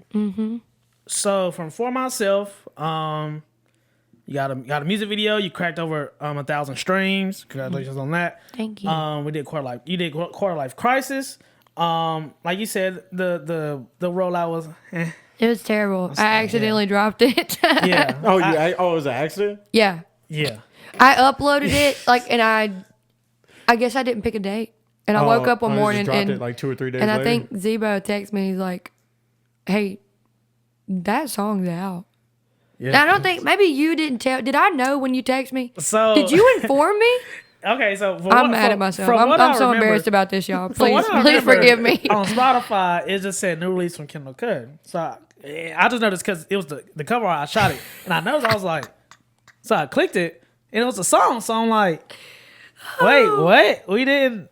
So I texted you. I was like, you know that song like dropped. And he was like, yeah, the song title Core Life Crisis, which is, you know, the title was just, I'm going to drop it. And I was like, no. I get it. I do, but we are not there where we can just drop a track. And we weren't. Yeah. Like, I was like, no. I get it. But no. You know me telling like, nah. So I didn't know that whole story. That's funny. Yeah. So what I was going to do is I'm like, oh, well, the song is just about being chaotic and, you know, 25 and things are going here, blah, blah, blah, blah. I was like, how funny would it be if I just left it out? Like, I don't delete it. I accidentally dropped it. Originally, that was not the plan. Yeah. Did you know that? You know I didn't, like, intentionally do that. I think I thought you just dropped it. No, I didn't actually mean to do that. Oh. I didn't pick a date. Oh. And I thought you did tell me that. Yes, yeah. no, you did So tell me. But then I was just like, distro? Yeah. Yeah, so if you don't pick a date, it just drops it It like just 2 or comes 3 out. days later. Yeah. Not even, like 2 days. Yeah. I was Yeah. so confused. I was like, Yeah, it was so dumb. hello? It was terrible. But thanks for letting me know. yeah, Shit. it was awful. Zeebs really got on my head. Yeah. Like, nah, we're not. And I mean, the song did not perform well. Yeah. It's not doing great with streams. But I love the song. Great song, though. Yeah, thank you. Lesson learned. Great song. Lesson learned, yeah. Marketing wise, you know, I'm always just have a marketing head. Yeah. Like, no, song was there, but it's not gonna cut it. Yeah. So fast forward, we did Winter Will Eat Us Alive. We went up to Lake Lore, and we shot the cover art. Beautiful cover art. Beautiful day, actually. Yes. And I remember whenever you sent me the track, I was like, wow.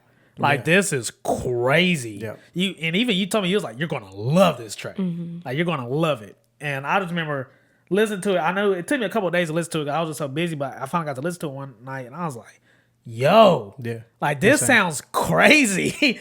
Like, that's the only word I can use. This is crazy. Thank you. So releasing that, you got a lot of good feedback on it and everything. Yeah. Yeah, it's completely different. So what I'm trying to do when I release singles is I'm kind of trying to do a different genre for every single one. Like, I want every song to be completely different from the other one. And Winter Will Eat Us Alive is kind of pushing R&B. Yeah. It's not R&B, but it's a little closer to it. And I feel like every song that I make, I'm getting closer to the sound that I eventually want to land on. If you could just make 10 winners will eat us alive, I would. Yeah. I would But enjoy we'll it. I do would it enjoy again. No, I literally. really like that song too. I was so.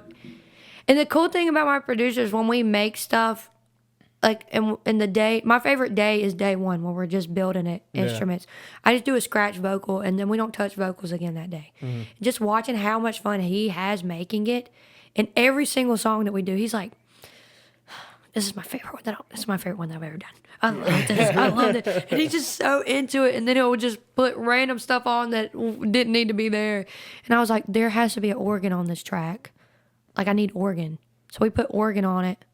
So you're an artist who knows what they want. What do you say? Yes. Yeah. I know exactly what I want it to sound like. Do you do the composition of your records, or does your producer help you a lot as far as what instruments go where, what harmonies go where? Good question. That is a good question. Layering of your He vocals. does most of that. Okay. I do a lot of the harmonies. Gotcha. However, and I told Daniel, and this is why I'm so proud of him and impressed with him with Winter Will Eat Us Alive, because he's never made anything like this. And when I told him about the song, I said, when we record this song, you need to be an old man at a cigar lounge. That's the mindset you need to be in. Like, Okay. you cannot be Daniel right now. So what I also told him is that I grew up listening to Amy Winehouse a lot. I love Amy Winehouse. I love her music. I think it was ahead of her time. I think it was, rest in peace, seriously. But she's got doo-woppy background vocals. Yeah. And I love that. And I wanted to bring that into my music. And Daniel on this song I almost want to say he picked every single background vocal. And at some point, I want to send you guys the track with nothing else but the background vocals because they are so insane. And just the ideas that he came up with to do it. So we really just bounce off of each other. Or he'll play something and I'll be like, I do not like that. Yeah. Or I don't like that guitar sound on it. With Winter Will Eat Us Alive, I wanted a car crash sound in it. He did this crazy car crash sound. I'm like, that sounds awful. And so, yeah, we really do work well together. He ate that song up, though. Yeah. Like, that song is amazing. Yeah, no, he the did production such is a good like job with that song. insane. And I have to credit him. When that song came out, the first time I listened to it, I was like, this might be my favorite song that I've ever heard of artists in this area. Wow. Oh, my goodness. Yeah, I was like, I this remember is him insane. messaging me. Thank he was you like, so much. Like, Yeah, this no, song I- is insane. Yeah, no, just like the. Oh, wow. I mean, it's like that's like top caliber music. Oh, 100%. Yeah. It's the quality. Yeah, no, and I mean it. I mean, Yeah, you nah, can, for sure, I know for you sure. don't know me that well, but like, Yeah. if I didn't like something, I would tell you. Yeah. And that's like, yeah, that's. I don't know if I'm showing it like expressively, but that actually means so much. Yeah, to no, me. I ran it back like 10 times. Beautiful record. Wow. Thank you so much. Beautiful record. Yeah, and just the way the song's put together and the production on it is just like, this is Like insane. everything about Wow. it was just like what it needs to be. I Like, love the song. I I'm don't so think glad that that you guys song- love Yeah. it too. Oh, I don't yeah. think it can be better. Like, Wow. I don't think that song can. No. I love that song. Yeah, It's that song is amazing. good. When people, when you guys say that, you know what it is for me? It's Kanye West. People got on to Kanye West when he was coming up. Yeah. Because he was so confident. Yeah. And he believed in Kanye. Right. I believe in Kendall. But when you guys say things like this, it brings what I believe to life. Yeah, because it makes it real. It makes it real to hear somebody else feel the same way that you feel about your art. Yeah. No, it's great. You're not like delusional or anything. Right. Yeah, it's great. Yeah. It's a Yeah, very, that. very beautiful record. The production, the engineering, everything, even the idea that you have for the cover art, it was beautiful. I will say one thing about you, which I like you said, you know what you want. You always have an idea. Just coming from a shooter himself, it's hard when they just don't have no type of vision, no type of, I might think, if I'm thinking that, I'm like, I don't know. I mean, we could play off the title somehow, but you was like, yeah, I wanted to like go here, do this. Bet, let's do it. And and it came out great or whatever, but you definitely know what you want. And like that's just outside of music and music, like that's a great thing. And it makes me love working with you because you know what you want, and I know it's a great idea, and you accept feedback, good and bad. Oh yeah. You don't mind expressing how you feel whatsoever. But that's one thing I do love working with you is you have great ideas. Like you are packed full of ideas. For Thanks, sure. Zeebs. I Yeah. love working with you too. Yeah, Really good. You're definitely one of my favorite artists that I get to work with. And, yeah, no, I appreciate it. Yeah. I definitely do appreciate it. And you let me do my thing. Yes. You pitch the idea and it comes out how it comes out and it's good. From the first song you dropped, like you could just tell you're an artist with a vision and you know what you want. Which that just makes all the difference. Right. And piggybacking off of that, from what you said like 30 minutes ago, this year you're taking it very serious. How is that going, especially now that we're going into November? How did that go? How did that go for you this year? How was it? Going full force. I Like can year barely one. talk about it without getting emotional. All of the progress that has happened, all of the things that I've accomplished this year, it's more than I've accomplished in my whole life. Wow. And it just came with consistency.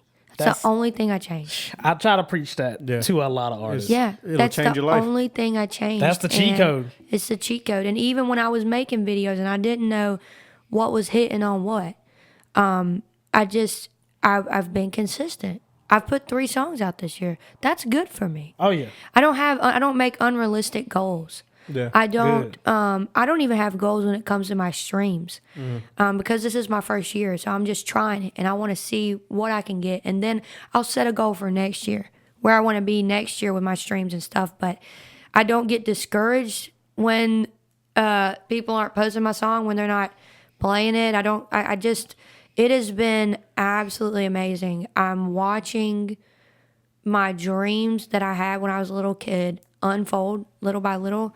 It does take a lot of work. It do. And I don't have as much free time as I want. And that comes with it.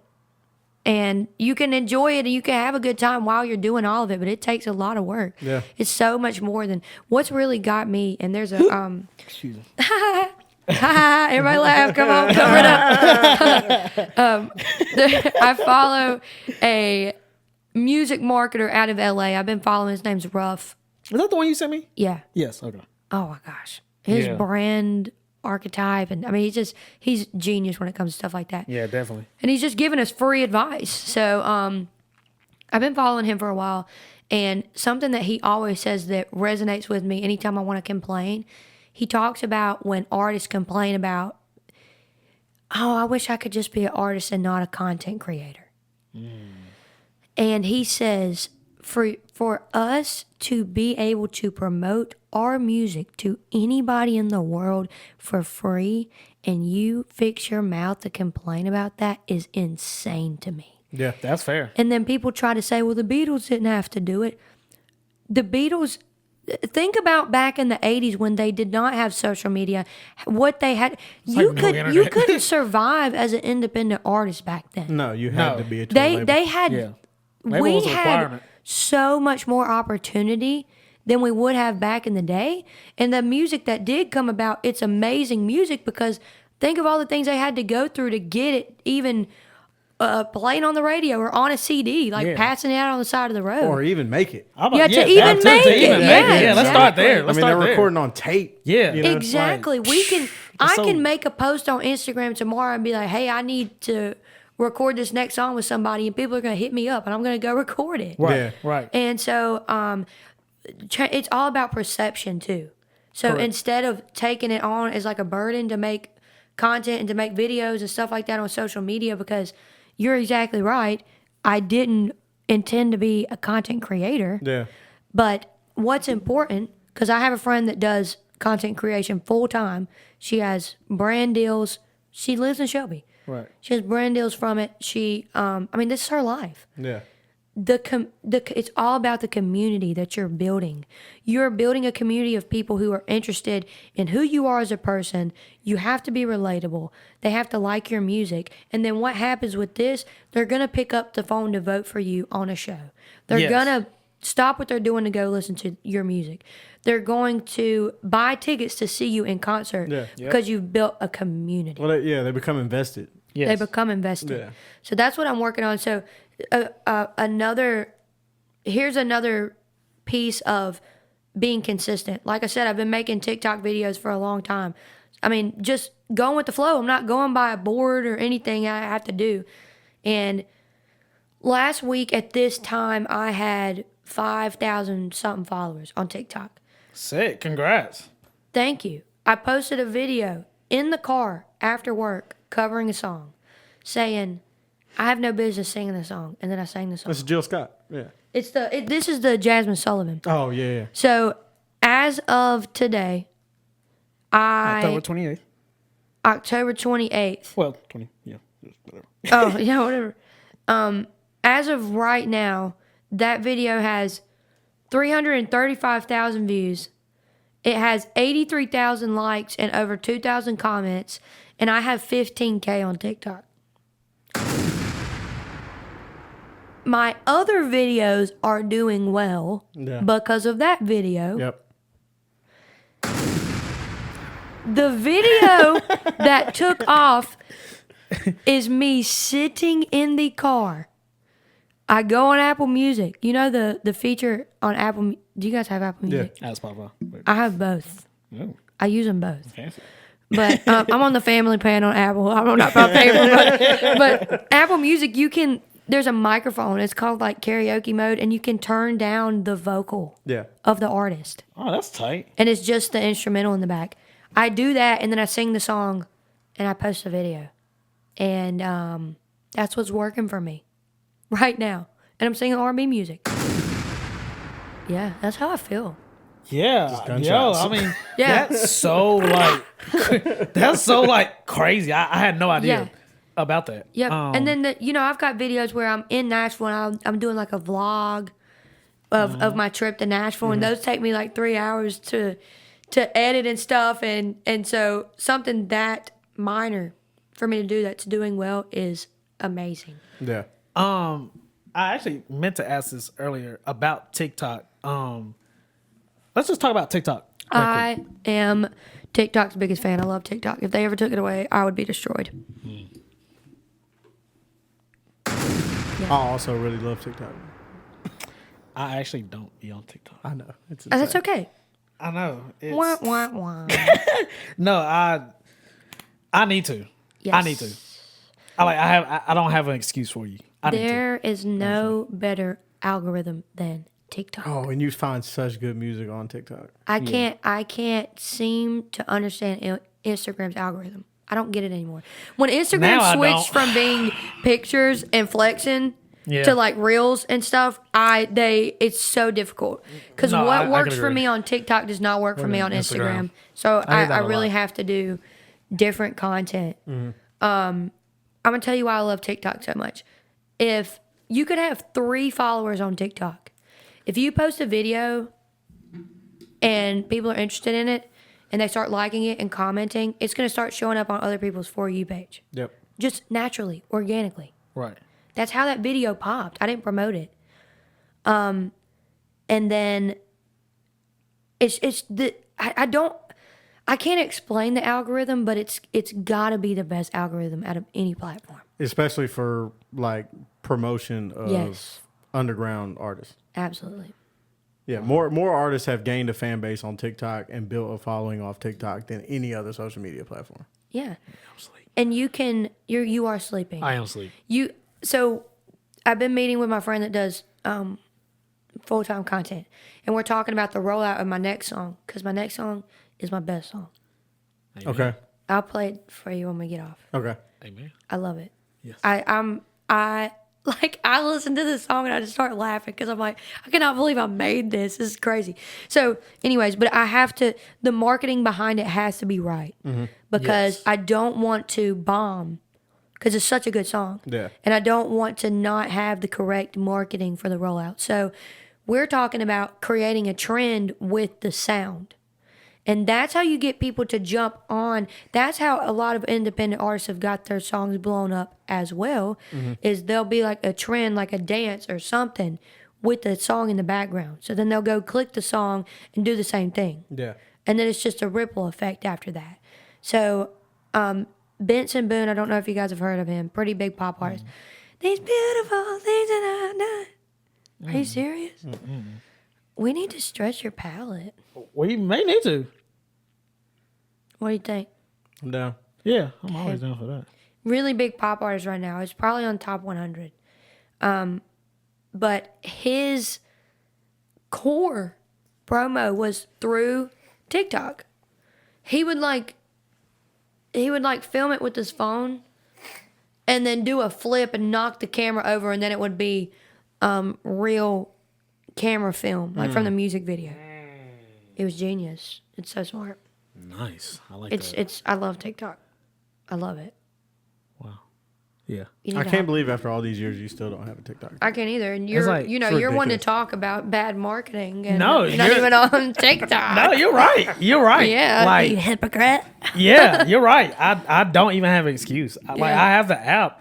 I have this perception of just like, if I get on there, I'm gonna waste so much time that Now, I don't get on I it. will say that is a risk you take. And I don't want to do that. The other side of it, TikTok is the funniest place on earth. It is. I watch comedy all day long. Like, and you can't make me hate TikTok, because TikTok brings me joy. I think it's hilarious. I laugh. There's no other app, there's no other movie, there's no other show that makes me laugh harder than videos on TikTok. It's just like a 2.0 version of Vine. Pretty much. Yes. And see, even with I love Vine, Vine. Yeah, me too. I kind of loved Vine. I'm not a fan of just scrolling, looking at videos. As much as a videographer I am myself. That's discipline. That's awesome on your part. Yeah, like Better you than say, me. Yeah. you know, Me locked too. in. like you say, TikTok makes you laugh and all that. I don't like as dark as it sounds. I don't want to do that. I don't want to I laugh. don't want to laugh. No, That shit I is got work to miserable. do. Yeah, I just like nah. I'm sorry, I really picked the sound on I that. don't I was know. way close. Way close. But like, I just don't want to do that. And like you said, I mean, there's good side of TikTok, which I could definitely use it to maximize my platform and share my content and stuff. And then I can, for some reason, I can only have like the bad side of it is just like wasting so much time. But you don't have to be on it to make the content. Yeah, I mean, I could just get on there posting and call it a day. Yeah. Yes, 100%. But I did tell myself, and soon I'm gonna definitely like get on there and. Wait, I gave you a really good idea that you have not used yet. Yes, you did. I told Zebes, because he films the most random stuff. Yeah. Yeah. Do Great idea. have a whole Like a whole poll type. yeah. You could do the poll for Instagram, but for TikTok, you could make it a playlist. Like it's a whole theme of your entire TikTok. It's your identity on TikTok. What is Zebo shooting today? And boom, surprise! I'm at a farm. Yeah, and one day he's at a farm, Yeah. and one day he's shooting, a hip hop music video, and the next day he's filming Mamacitas, and Shout out, Moses. yeah, shout out. Shout out, Moses. I've never had Mamacitas, Ooh, but it sweet. looks unreal. He's asleep. Very good. Are they open today? No, they're open every day but Sunday. Tell them to open for us today. I don't think we got that kind of I was pool. like, No, oh yeah, I was I'm like, I hope for that type of pool one day. One day. But no, it's a great idea, and it's in my pocket. Like, just know that did not go like just. Oh, okay, whatever. Like, nah, I definitely. took People that in would my pocket. they would eat that up. Yeah, I definitely put it in my pocket. Oh You man, could do that like would a be little- so funny. You could do like a little pause. Yeah. And you're like, what is it? That could be because another important thing on TikTok when you're making videos is a hook. Oh yeah, for sure. Yeah. So my videos where I just go straight into singing, they don't do as well as like me talking at the beginning Right. Yeah. and joking around a little bit. You got personality, so you need to use that to your benefit. So at the beginning, you're like, what's Zebo shooting today? And then you just like flash to where you're at really quick, and then you give a little background on it. Would that not be so funny? No, that be would funny. be funny. Like him right in front of a cow. Plus, like you'll never guess what it is. No. oh no, yeah, I shoot a lot of. Nah, Different the funniest one was the Thriller remake. Man. I swear to God. Bruh, so many people swiped up was like, I had what's to. going on? Normally, I would just like ignore it. I'm like, all right, Zebo doing what he does. Yeah. But when I saw the Thriller costumes and the choreography, I was like, this is insane. Yeah. Actually, I think that's what made me. No, I it think did. that's where the idea came from. Yeah. From that. Yeah, that was insane. That Yeah. video. I really Like, just want to that message was you and be like, are you in danger? Like, probably at least I'm gonna say like 50 people swiped up and was just like, yeah, I couldn't, What are you doing? I couldn't ignore that What one. was it? it was. The Thriller reenactment. I shoot this Zumba group sometimes, and every Halloween they like dance a Thriller, and it I was love time that. for this year to do it. So, and I just decided to post it. I'm like, this is great. Like, I'm gonna record this, and a lot of people just laughing at the fact that I was just walking back and forth. Yeah, I mean, It was like no care in the world, but That was Yeah. definitely. Yeah. I laughed more at that than Yeah. I probably should have. That was hilarious. That was really funny. yeah, trust me, when doing it, I was just like, wow, like life is really crazy. I think I messaged I could be anywhere in the world right now, and I'm this is shooting where a I'm Thriller reenactment. at. Yes, With a Zumba class. yes. I this think I is- messaged you and was like, "What have you gotten yourself into?" right. Blink twice and be okay. You're okay. I gotta stop smiling because my face is hurting. But anyway, enough of me. So yes, this we got a new track coming in November. Yeah, November something. I don't know. Okay, coming November. Are we getting one in December too to finish the year off? Oh, we don't know yet. What is your? Do you try to do one a month? I try to do one a month. I've not stayed true to that. Yeah, I remember you saying that. But I ain't saying that. Yeah, don't. I'm not. So Because I respect the artistry. well, and like I told, like I haven't said anything about the like audition that I've done this year. But that's like really top priority too. Like as much as me releasing music, but this could be like a crazy opportunity for me. Yeah. Whatever the opportunity is, I hope that like you get to the finish line for sure. I don't even have to get to the finish line. I just need to get a little bit. I just need I hope to you take some steps. Yeah. Take some steps. Yeah. And tie your shoes. And that's I can't really talk about that, but anyways, you'll hear about it soon. Yes. Yeah, I try to shoot for one a month, and so if I don't hit one a month, I'm not upset with myself. This coming Which is year, good. yeah, this coming year, I give myself a lot of grace. Like That's I good. try not to beat myself. I've been in therapy since 2020. Like Yeah. I am not raw dogging life. Like, I have to. I have a process of stuff, but and we make mistakes and we learn from it and all that. But this coming year, I'm definitely gonna try. Oh, actually, maybe I can't. I'm gonna release as much as I can this coming year. Let me just say that. Okay. We'll take that. We'll answer. take that. Yeah, we'll Okay. take that answer. That's good. I probably will release in December. I don't know what. Maybe something really sad because it's cold and dark. Yes. Yes. It's always a good. And you know, Always a good move. Yeah, it is. you get like people get lonely during the holidays and they start like. They do. But you could also make like a really joyful Christmas song. You could. I had a You dream. said you want to try every genre. I had a dream. I dreamed a dream and time gone by. I had a dream the other night that I was in the studio of the guitar player at this band that I sing with sometimes. Oh yeah, I haven't talked about them. I sing with the Java band out of Charlotte. Noble Guest. Oh yeah. Right. But there's a new band that we recorded with, and we're going to sing in Washington D.C. Oh. the day after or the 9th. So and we go on a bus. Oh. But it's a nice bus. Sick. Tour bus? Yeah, so I sleep in the back. Ah. I just sleep the whole way. Good old tour days, man. Tour days. Never been on tour. Life changing But- experience. But I don't we will know how always I present will some- do on tour. I'm sure you'll have to find out. I'm sure I will. I get so nauseous in the car. Definitely. Like. Yeah. Well, I ain't gonna cap. Very. I think it'll be all right. I'll be Go. all right. Let's go. That's what I wanted. Lots of tea. Yes. Lots of warm tea and honey. There we go. Mm-hmm. Yes. Speaking of, never mind. But Speaking of what? speaking of, I was just very excited because when I was in New York, I went to the tea shop. So I'm a huge tea fan. You told me that. Yes, and I went to the tea shop. I dropped a bag. At the tea shop. Yes, but I am so happy about it. I shared the tea with my Look at dad. this guy. You're such an old man. I shared the tea You with really are an old man. I FaceTimed my dad when I was there, and I was like, Y'all were just "Yo, so look!" happy. He was like, "Oh God!" Like we was on FaceTime for like 30 minutes. Just so happy about My how much homegirls tea was you like, just bought. "Wow, y'all are really passionate about tea." Yeah. I was What- like, "Yeah." What flavor are you most excited about? Either winter chestnut or 5 vanilla scoop. You know what I should do? I should create a tea and call it "Winter Will Eat Us Alive," and on the back put the QR code on the little stem. Now that's marketing. That, yes, that's marketing 101. Do you have a big fan base of tea drinkers? I feel I have like, Zebo. He'll buy all of them. right, I'll wipe out the whole store for you. Okay. But Or long story- candles.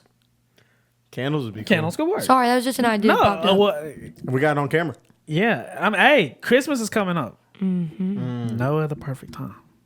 So Okay. yeah, let's keep that in mind. But anyway, yeah. Cheers for tea. But anyway, so moving forward, what's next for Kendall? We have this upcoming single, right? Yes. Next year, can we get a project out of you? Yeah. Oh. I want to release a project so much. So the Sick. way that I think about it is, our generation has a very short attention span. Yes. So if that people don't really know who you are, a lot of times I feel like they're not. And maybe I say people. Maybe I should just speak for myself. I'm normally not gonna play an artist that I don't really know front to back on an album. So if I can get people to listen to one song that I put out, Yes. and I push that song and they like that song, one song at a time, then when I do release a project, I have, a little background that they're familiar with. Yeah. And so I'm not against a project. I would love to put a project out. I would love to put a project that bleeds, like every song bleeds into one another. Yes. Have you ever listened? Do you know Pierre Bourne? Mm-mm. Okay. I want you to listen to this project called The Life of Pierre 4 from top to bottom. Okay. And I just want you to listen like the transition. Yeah, the production is I insane. love transition. It's insane. Yes. It's a fun ride. Yeah. It's probably one of my favorite projects of like all time. You'll have to send it to me because I'm not going to remember that. Okay, I definitely will. Okay. Do it right now. Bet. You ain't gotta tell me twice. But anyway, okay, yes. So all the songs bleed into each other. I would like for that, yes. I would love a project to just show versatility, but to kind of have a theme to it as well. A theme is always cool, for sure. What is your favorite genre of music to make? And what's your favorite genre, if you have one? So, right now, especially when especially since I've been doing live stuff again, I kind of just now started singing live again. The way my voice sounds at this very moment in time, it is in my best interest to sing blues. I have a blues voice. My favorite. Do you want me to really tell you my favorite genre of all time? Yeah. Jazz. That's a great pick. I mean, hey. I'm probably not gonna be a jazz artist. I probably won't make jazz music. Yeah. Because it's kind of a tough genre to hit. It's kind of tough to get people our age to listen to jazz as it is. It is. Unless you're like a real music lover. Yeah. But there's so much beauty in jazz, especially old school jazz. I'm kind of a hopeless romantic. So jazz is just about portraying love and things that you love and musically bringing it into a place where if you had to explain it, that's exactly how you would. Yeah. Like the song explains exactly how you feel. That's how I feel about jazz. I love jazz. It's so inspiring. The note choices are so inspiring. You really challenge yourself with jazz because you're singing notes that are not even really in the area of what you would normally sing. Yeah. I love R&B. I think jazz is my favorite genre. Okay. Great pick. Yeah, I mean, I that's actually music. love jazz. I love jazz, My too. dad plays jazz a lot, and I just always love it's just straight light. It's just beauty. I just feel like your ears are just melting. Yeah, one of my favorite things to do ever is to go to a jazz club. My dad goes to sometimes. There's a few of them in Charlotte. Yeah, there is. I'm trying to get a gig at Middle C Jazz, Ooh. but I got to pack it out. When you get that, Let us know. Let me know. Yeah. We will. We'll pack it out. Yeah. But I love jazz. I love all genres though. I mean, the only genre that I don't really like, I don't like metal. Yeah, I'm not good on that too. Yeah, that's such a unique genre. It's too like harsh. What do you guys think about the genre that is titled indie pop? What do you think about indie pop? I don't know what I think about indie pop because I don't understand the title of it. Yeah, I don't know what indie pop is.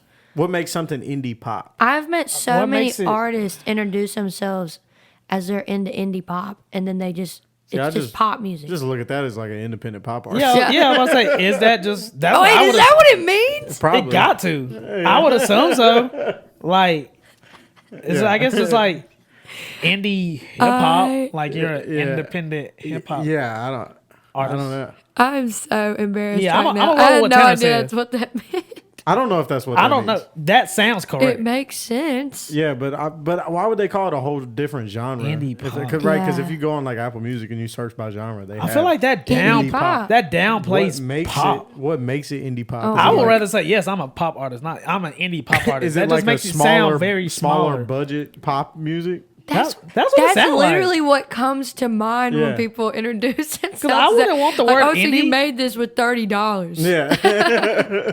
Yeah, indie pop. That just sounds very like. Yeah, because like pop. I wish I could do pop, but Yeah. I don't Yeah. have the funds and the clout to do it. Yeah, So. because pop music's like very produced and Yeah. Yeah. effects heavy. Like, when you I think can't pop- afford regular pop. yeah, so indie pop it is. That makes Yeah, sense. when you think pop, you're thinking just like That's what we're grand going with. instruments, grand performance, and We're it's just like disrespecting all the indie pop. Really are. it- No, no, you guys do your disrespect, thing. No but offense. y'all should like Just a bunch claim of yourself broke as pop pop. artists. Like I do indie pop. It's just like I just feel like that's one of those things where it's like, oh, what you do? I'm an indie pop. I was like, oh, like You're just a broke pop artist. So- Got it. how's that music? You got to use that line on It's kind of somebody. it's kind of one of those things where it's like the famous question is like, so how's that music thing going for you? Oh God, I hate that. You know? I hate that too. so much. Oh, I do too. How's that? How's the camera thing going? I mean, the thing I make money from, yeah, it's pretty great. Yeah. yeah, it's going, Going- great. going good. I'm here. You had a hit record yet? Right. What the fuck? You ever met Kanye West? I'm like, what? When you going to Hollywood? Right. What the fuck are you talking What you about? still doing in Kings Mountain? People say that to me at work all the time because I work in a restaurant downtown. And before I see them, they'll be like, well, have you went big yet? I was like, well, I'm still working here. Right, I'm still- I am still Still right in serving front of tables. you, so- I just asked you what you wanted to drink. Yeah, Yeah, so- I actually need you to tip me like $50 tonight. Right. Since you believe in me so much, Yeah. how about you tip me How about you $100? Yeah, help Prove it. me pay for the studio time? Right. Yeah, prove it. Yes. But good question about indie pop. Yeah.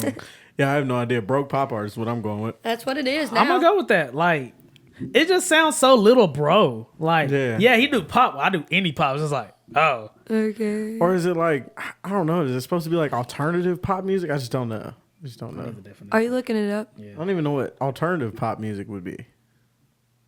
I don't even barely Okay, know what pop there's a music definition. is. Yeah, it's just like indie pop is a music genre and subculture that combines guitar pop with DIY ethic and position to the style and tone of mainstream pop. Sounds like pop music to me. Yeah. Acoustic pop? Is that what they're going for? That's the definition. So it's just like a pop song with an acoustic guitar on it? Indie pop is a music really genre and simplified. subculture that combines guitar pop and DIY ethic in opposition to the style and tone of mainstream pop music. So it's like less poppy pop?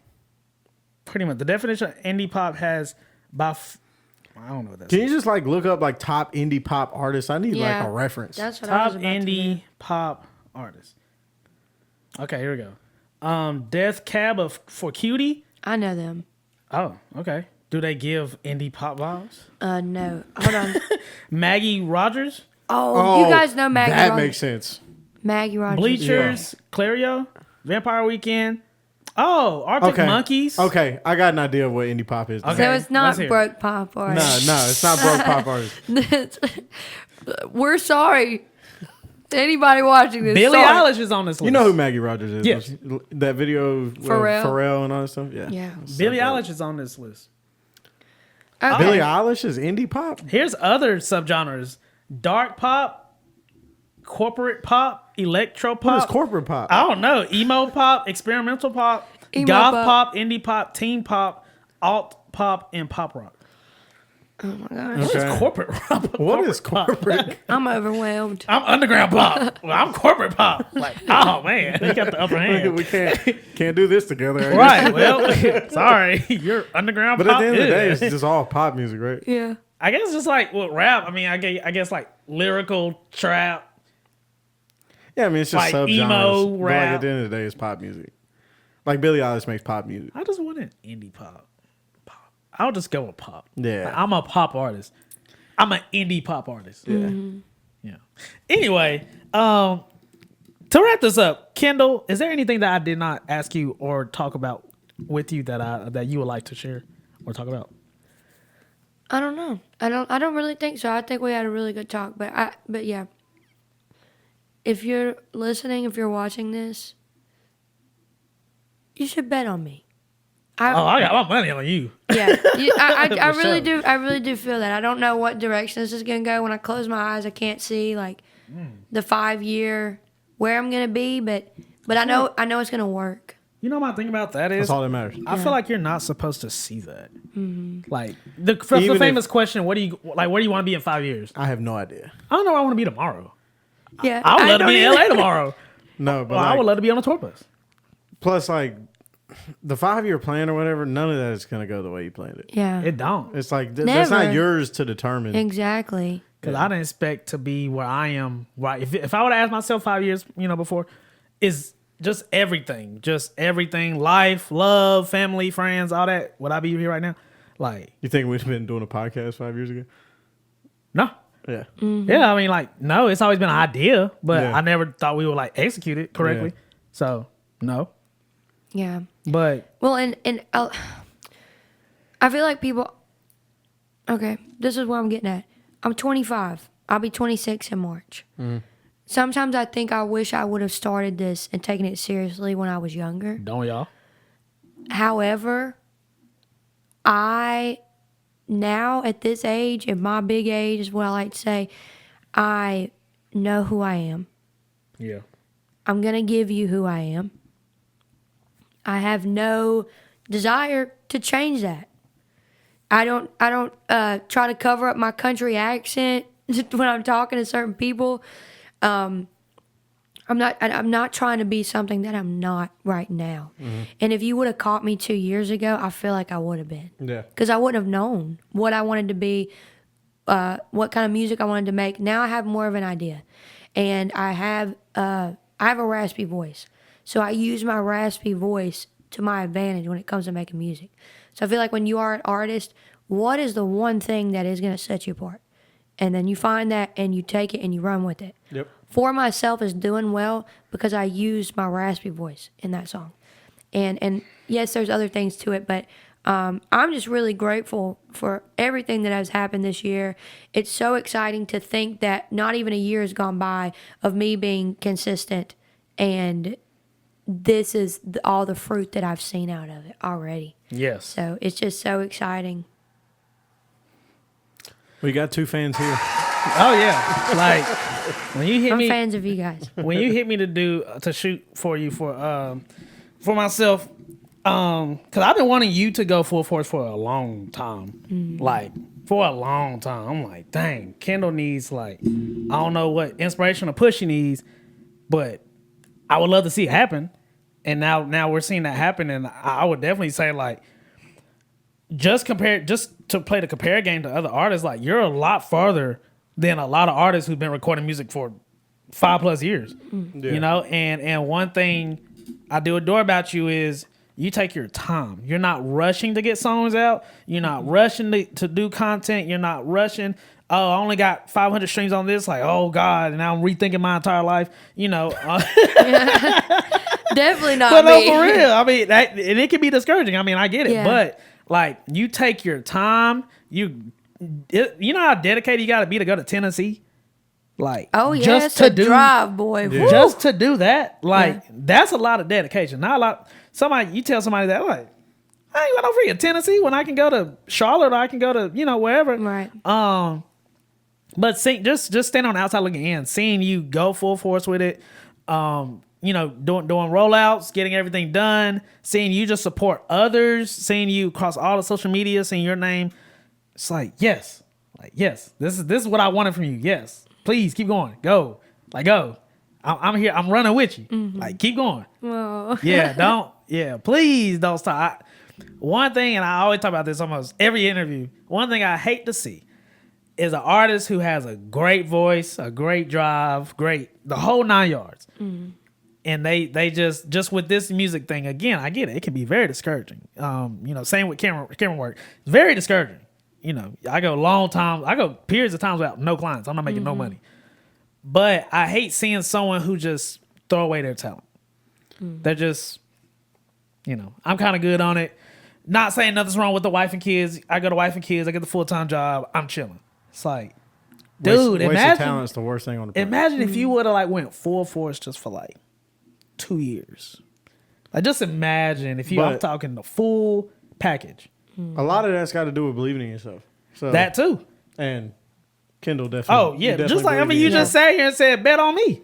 That Yeah. takes a, No, seriously. that I takes really a lot of feel that courage. way. You should. And You should. But I mean, also because we live in the South, and I feel like that makes people uncomfortable when you are confident in your ability and you're confident in who you are. Because I've had people be like, "Whoa, now, like we can have a whole episode about that. Yeah, for sure. don't get too cocky. But what do you mean too cocky? If I don't think that about myself, then me reading one bad comment is gonna get in my head, Yeah. and then I'm gonna think that, I'm not even. I can't even really sing like that. I'm just faking it. No, I'm good. Y'all just haven't heard me yet. Yeah, for sure. I just haven't had the platform until now, Yeah. So And that's not cocky. That's just being confident. I mean, absolutely. Oh yeah, when someone's confident, I want to be around them. Yeah. I'm like, oh yeah, like we think the same way. Like, oh, I know I'm good. Yeah. Like you ain't got to tell me. I appreciate it, but you don't have to actually tell me Yes. that. But you know, also confidence comes from like being prepared, right? So like being able to walk into a room and execute every time. That's where Yes. confidence Yeah. comes from. It's good. Yes. And a lot of people don't have that because they didn't prepare. They didn't put the work in. They didn't Yeah. take the steps what they needed to be confident. I had a college professor. Shout out, Mr. Stringfellow. He was like, when you walk into a room, can you change the temperature? Can you? You know, when by the time you walk out, do people know who you are? If you walk out, do people notice? Like, dang, where was that? Where was that one girl at? Like, where's she at? Like, you can tell. You change the temperature of the room. That shows how much your presence matter. How much, dang, that person walks with so much confidence. Oh, that person thinks very highly of themselves, which can intimidate a lot of people, which I'm sure we all aware of. But you're one of those people, you know, and I have a very short list of where I'm like, that person can walk into a room and greet herself, talk her way through whatever, yada yada, walk out, and we will notice that, dang, Kendall is not here. Kendall left. Kendall has left the Yeah, building. Kendall left. Like, where is she at? I can tell. Like, where'd Kendall go? So, I say all that to say, you got our support. Like, please keep going full force. Like, I'm here to help however I can. You know, if you need any resources, I to my best ability, I would love to help you. But please keep betting on yourself. I got money on you. I got money on you. I only have money Actually, on like 3 money? artists. Do you really? Oh yeah. Yeah, we made bits. Yeah. Are you serious? Yeah. Yeah. Like you two? Yeah. Or the other people? Oh, I have involved? money. Yeah, I have money on you. Oh my goodness. I've never heard somebody like literally say that. Yeah. Like mean it in a literal way. You can ask Jay Ford. I've been telling Jay Ford since high school, I have money on you. Are you serious? Oh, yeah. Sorry. Oh yeah. You actually fixed it. Great job. Did I Yeah, really? you actually Yeah. did. We had that fuzz in the back. It's gone. Yeah. Are you serious? Yeah. I was waiting on you to smack the mic so it'd start working right again. Okay, yeah. But yeah. Zeebs. Oh yeah. Like, I'll be stupid not to. Wow, that's awesome. Oh yeah. For sure. I would bet on me too. Yeah. Yeah. It'll pay That's off. what I would want you to say. If you didn't say that, I'll be concerned. Yeah, it will pay off. I mean, it's not even been a year, and look at all of the That's what I'm saying. the connections and the opportunities. You've only that dropped have 3 arisen. songs. I've only dropped three. Literally, yeah. I've only dropped 3 songs, and I talked to Timbaland. Yeah. So imagine where we are when we drop 10 songs. Yeah, Or imagine 5 years from now. I'm ready. Right, yeah. Speaking of 5-year plan, if this is how year one hasn't finished yet, first of all. But if this is year one, let's We look still at got 2 year more songs for year one. 5. Let's look at year 5. Hello. And I put on a fun show too. I bet. I'm actually really mad I can't go to your rescheduled show because I have It's a wedding. okay. Well, no, I'm We'll actually be money more. I'm When is mad. It's November November 8th. Like I'm Uptown mad. Indigo? I could probably make that. Yeah, like You should I'm actually swing it. like mad I can't Oh, go. we'll do another one. Oh, It'll- yeah, it'll of probably course. have to be at a different level because Yeah. the capacity. Yeah. I guess we're gonna be body to body. Angela. We're gonna be body to body. We need to next have a week. little talk. We need to have a talk. We'll talk about that later. I didn't prepare for capacity. I'm like, let's invite as many people as possible. Oh yeah, 100%. So I didn't know that, but yeah, it's awesome. Music is awesome, but you have to be consistent. You have to be consistent. What separates me from another artist is not that I'm better than that artist. It's that I'm consistent and you're not. Yes, you are consistent. Yeah, I just now got consistent. I haven't always been this way. I'm the biggest procrastinator in the world. So And that's fine. Yeah, I have to like really work hard to be consistent. That's fine. It's not easy for me at all. One thing I just tell myself is like, just do it. Somebody's got to. Somebody got to do it. Somebody's got to. So like, just post it. I just did a whole interview. I'm just post it. Yeah. Just do it. It's not a job. You're making it a job because you don't feel like doing it. Yeah. So how about you just do it? Just do it. Whether it gets 5 likes, Who whether it cares? gets 330,000 likes. Yep. There's a reason Nike's $1 billion company. It's a reason. You know why? Because they just do it. They just do it. Like, just do it. Why are we questioning? Period. Just do it. So, Kendall, thank you so much for coming. You've been on our list for a long time to come on this. Hey, yeah. Let me. Thank you guys for rescheduling me like 6 times. We was gonna get you on here. We were persistent. Yes, you definitely were. Yeah, Yeah, it was. thank you. no I hard enjoyed feelings. it. I had an absolute blast. Yes, thank you. I've been wanting Good to talk talks. to you for a long time, just about your life, just about music and everything that we talked about today. So again, thank you for coming. This has been a great episode, a great interview that I know will live for a very, very long time. Yeah, plus one day when you're, Grammy Award winning, we can sit on here and be like, we interviewed her. Yeah. Last minute podcast. Yes. Doing numbers, Yeah. baby. Yes. Yeah, let's do it. Yes. So I love that. this will definitely be one of those, and we'll be able to look at this maybe months from here now. Who knows? And just be like, dang. I'm so honored that you had me on today and that you just even are interested to sit and to listen to anything that I have to say. That means a lot. Yeah. Always will. And I think both of you guys are so talented and you represent so much for where we live. And I am just really grateful for this. I had a blast. Seriously, I had so much fun. Yeah, for sure. Yeah. You're like a big dog in this, right? Like, I look at me, I'm a big dog in this area. Mm-hmm. Tanner's a big dog in this area. Like, like you're like one of those, right? Like, are you aware? Because it's a very, very Like, small what group. kind of dog? Like a Rottweiler. Yeah. Oh, wouldn't say that. Oh. Maybe like a doodle. I don't want Like no a doodle. golden Nah. doodle. I don't You want don't a wanna be a doodle. doodle. I don't want They're pretty big. I don't want a doodle beside me. Nah. Really? You don't want to be a doodle. Not in a If you're a not in a doodle, dog eat dog world. I'm kick move. No, but doodles are big. I'm still move. Ooh, You're a Well. big dog. Nah. I'm not asking you. I'm telling you. Okay, Yeah, thank you want you. to be like a pit bull or something. I could be a pit bull. Yeah. Yeah. Okay. Like, I just hope you know that. Like, We're getting there. you are. You're not getting there. Oh yeah, for this area for sure. Yeah. Yeah, you know what I'm saying? Like, Yeah, there's not a Yeah, lot- I'm just there's letting not a know. lot- Like, there's I'm not a speaking. lot of us. Small scale, like in this area, because there's not a lot of us. I can Here, I probably. tell you, do you get recognized by people you've never met in your life? Sometimes. Yeah. Okay, well then, yeah.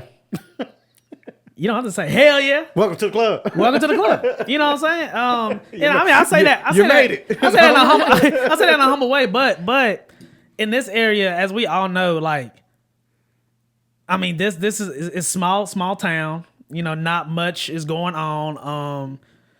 And for if people can recognize you, if people know, if I say Kendall Cudd, you know who I'm talking about. Doing good in my book. I wouldn't want someone to say Zebo J. Like, who the fuck is that? Everybody knows Zebo. Okay. You literally know everyone. That's a fact. That is a fact, Just but- the most random people. They're like, oh, I know Zebo. Yeah. I know. Oh, okay. Knows everybody. Me too. But yeah, you're right. But you definitely are. So I'll say all that to say, like I said, I can't stress enough. Like, keep going. If you don't keep going, Kendall, I'm gonna be mad at you and I'm gonna let you know. Please. Oh, I will. Need accountability. I will. There's a few artists that we need to have a talk. No, I'm in too deep right now. Yeah, you in too deep. Well, it's go It's too much time. It's Yeah. too much money. It's too much. Oh, yes. You done too much. Yeah. Where if you just let it slide, like, wow, you wasting my time. You wasting my time. Please, Yeah. and let's not waste the people's time. So that's that. So one last segment in this 2-hour, 13-minute interview. Which wow. Damn, we've been going that long? Oh, wow. Oh yeah. All right. Yeah. Which I'm not mad about. Because the last interview we did this long, was one of my favorite interviews, and that was with Germ and I was with Steve. Steve's and Germ. Two producers. Yeah. So I say that to say, if you make it this long, we enjoy talking to you. Yeah. Like I actually would continue talking to you, but for the sake of everybody's time, Oh yes. we're going to cut it. But hell, let's go to 3. because the gym comes at 6, and I gotta go. But anyway, we do one last segment on this podcast. It's called Last Minute Questions. So for 1 minute, we're going to ask you a bunch of random questions There we go. that you need to answer pretty quickly. Okay. These are not questions I have written down. These are just questions that's just pop up in my head. Okay. I'm ready. You ready? Run it. Tanner, you ready? I'm ready. All right. 3, 2, 1. Favorite ice cream flavor? Mint chocolate chip. Favorite color?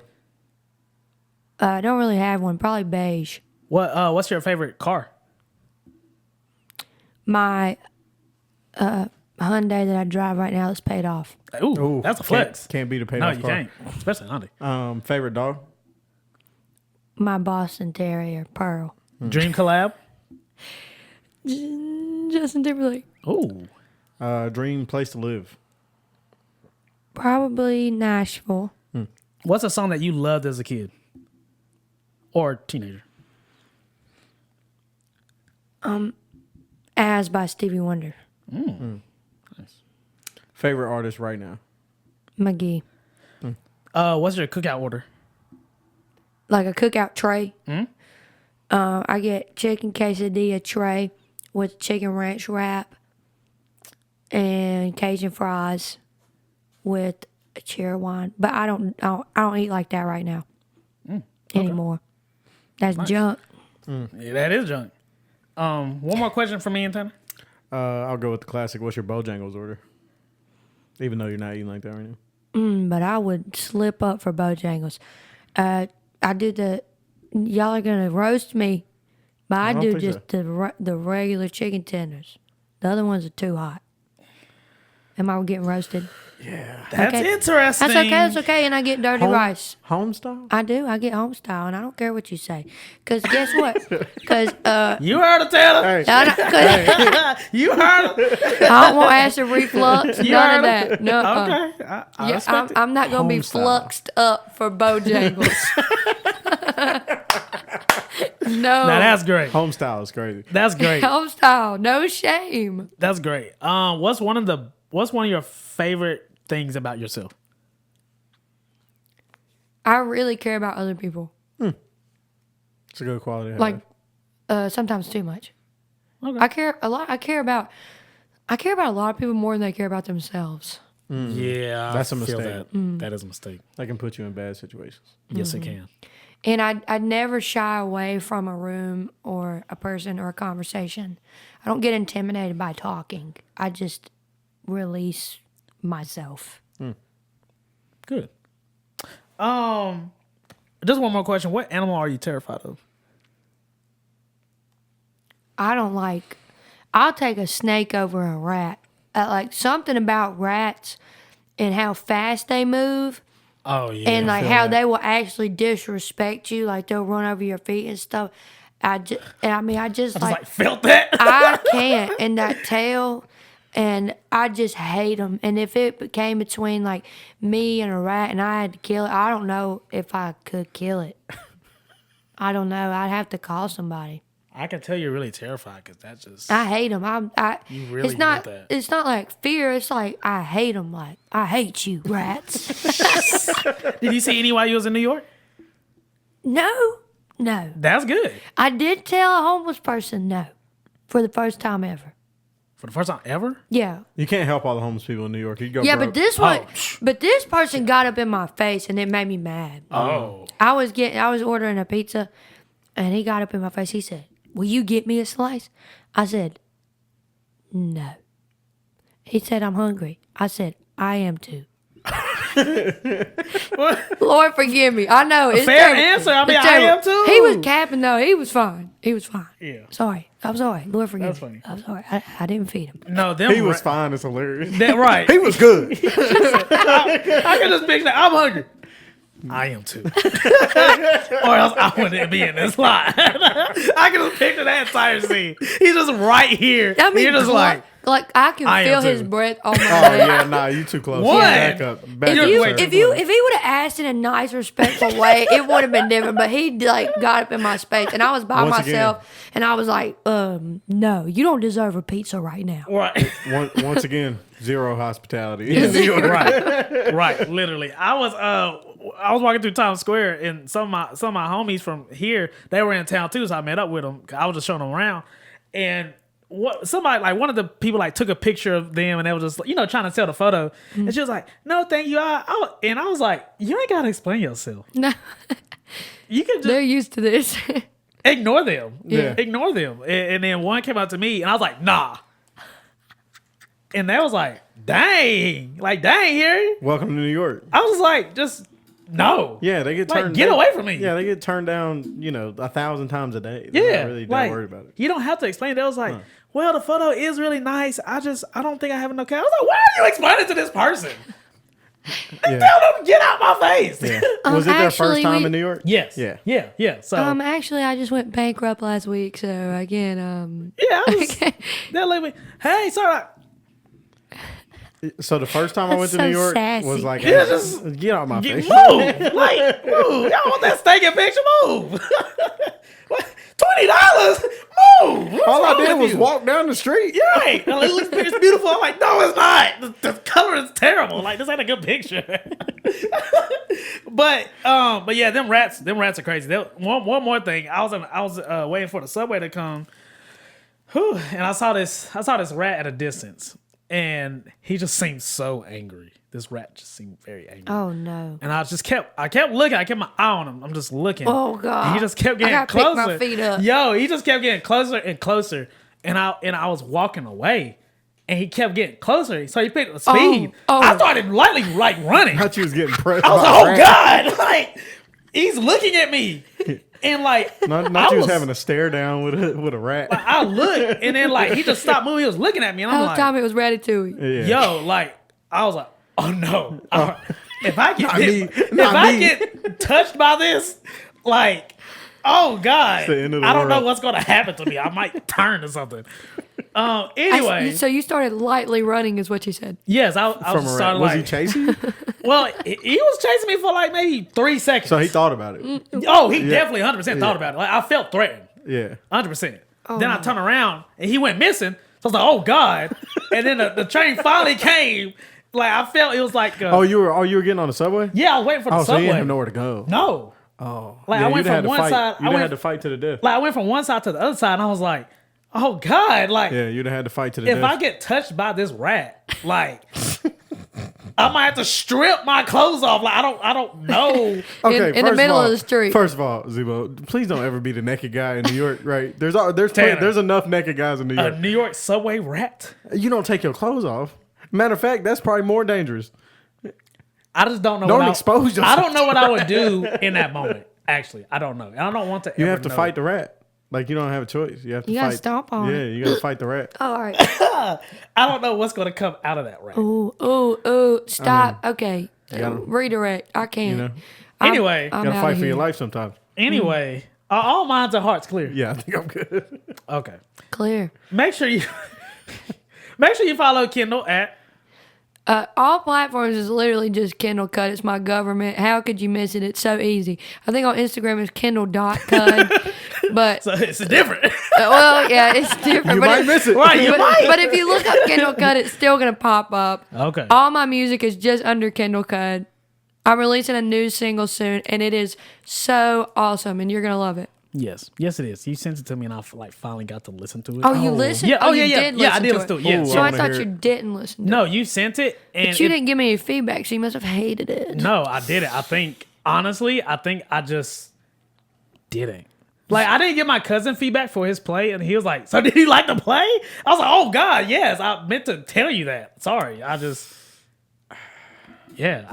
think I just forgot. That's to okay. tell I you. do the same thing. I'm so glad we can understand one another. Yeah, like I listened to it, and I was like, "Wow, this is like freaking amazing." So what were you saying? Type of thing. But anyway, yes, make sure you follow Kendall. Make sure you follow 10 Up Pay Records. Make sure you follow me at Zebo.g, the Zebo page, Zebo NC, and the podcast page, Last Minute Podcast. Make sure you follow Zebo Boombox where you can find your next favorite NC artist. On Spotify, Apple Music. Kendall, she was I think she was on October or September. But such as just example, featured artist that was on the playlist. So as you can see, we have good artists on there. So make sure you're showing love and support. Shout out to our sponsors, MAMACITAS Food Truck and Libations Noble Bar. Make sure you get your tacos and get your drinks. Shout out Libations. She got me a gig yesterday, and I really appreciate it. She didn't have to, but she did. Shout out to Libations. Yeah. Flick that. Hey, smack that mic again. Oh, nice. That was aggressive, but it worked. Sorry, I'm really sorry. No, I didn't know I was going to hit it. No, I thought I was going to break your nail or something. I'm really... You strong? I'm really kind of strong. I've been pushing weight. Y'all heard it here. Y'all heard it here Kendall first. has been pushing weight. Yeah. Wherever you are, make sure you're supporting. As long as the music is good, make sure you're supporting your local artists. Make sure you're running their music videos, running their albums, their singles, all that. Show love and support to your locals. And thank you for watching. If you made it this far, you have no excuse but to listen to Kendall Cudd. Yeah. No, if you made it this far, you're a trooper. Yes, literally. Like I can probably count on one hand how many people are gonna make it to the end. you have no excuse but to listen to it, and definitely let her know what you think about the music. Yes. Last words.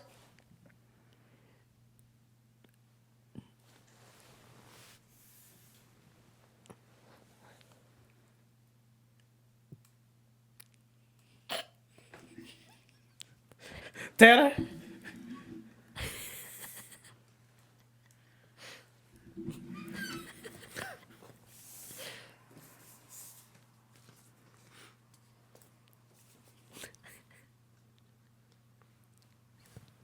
We out.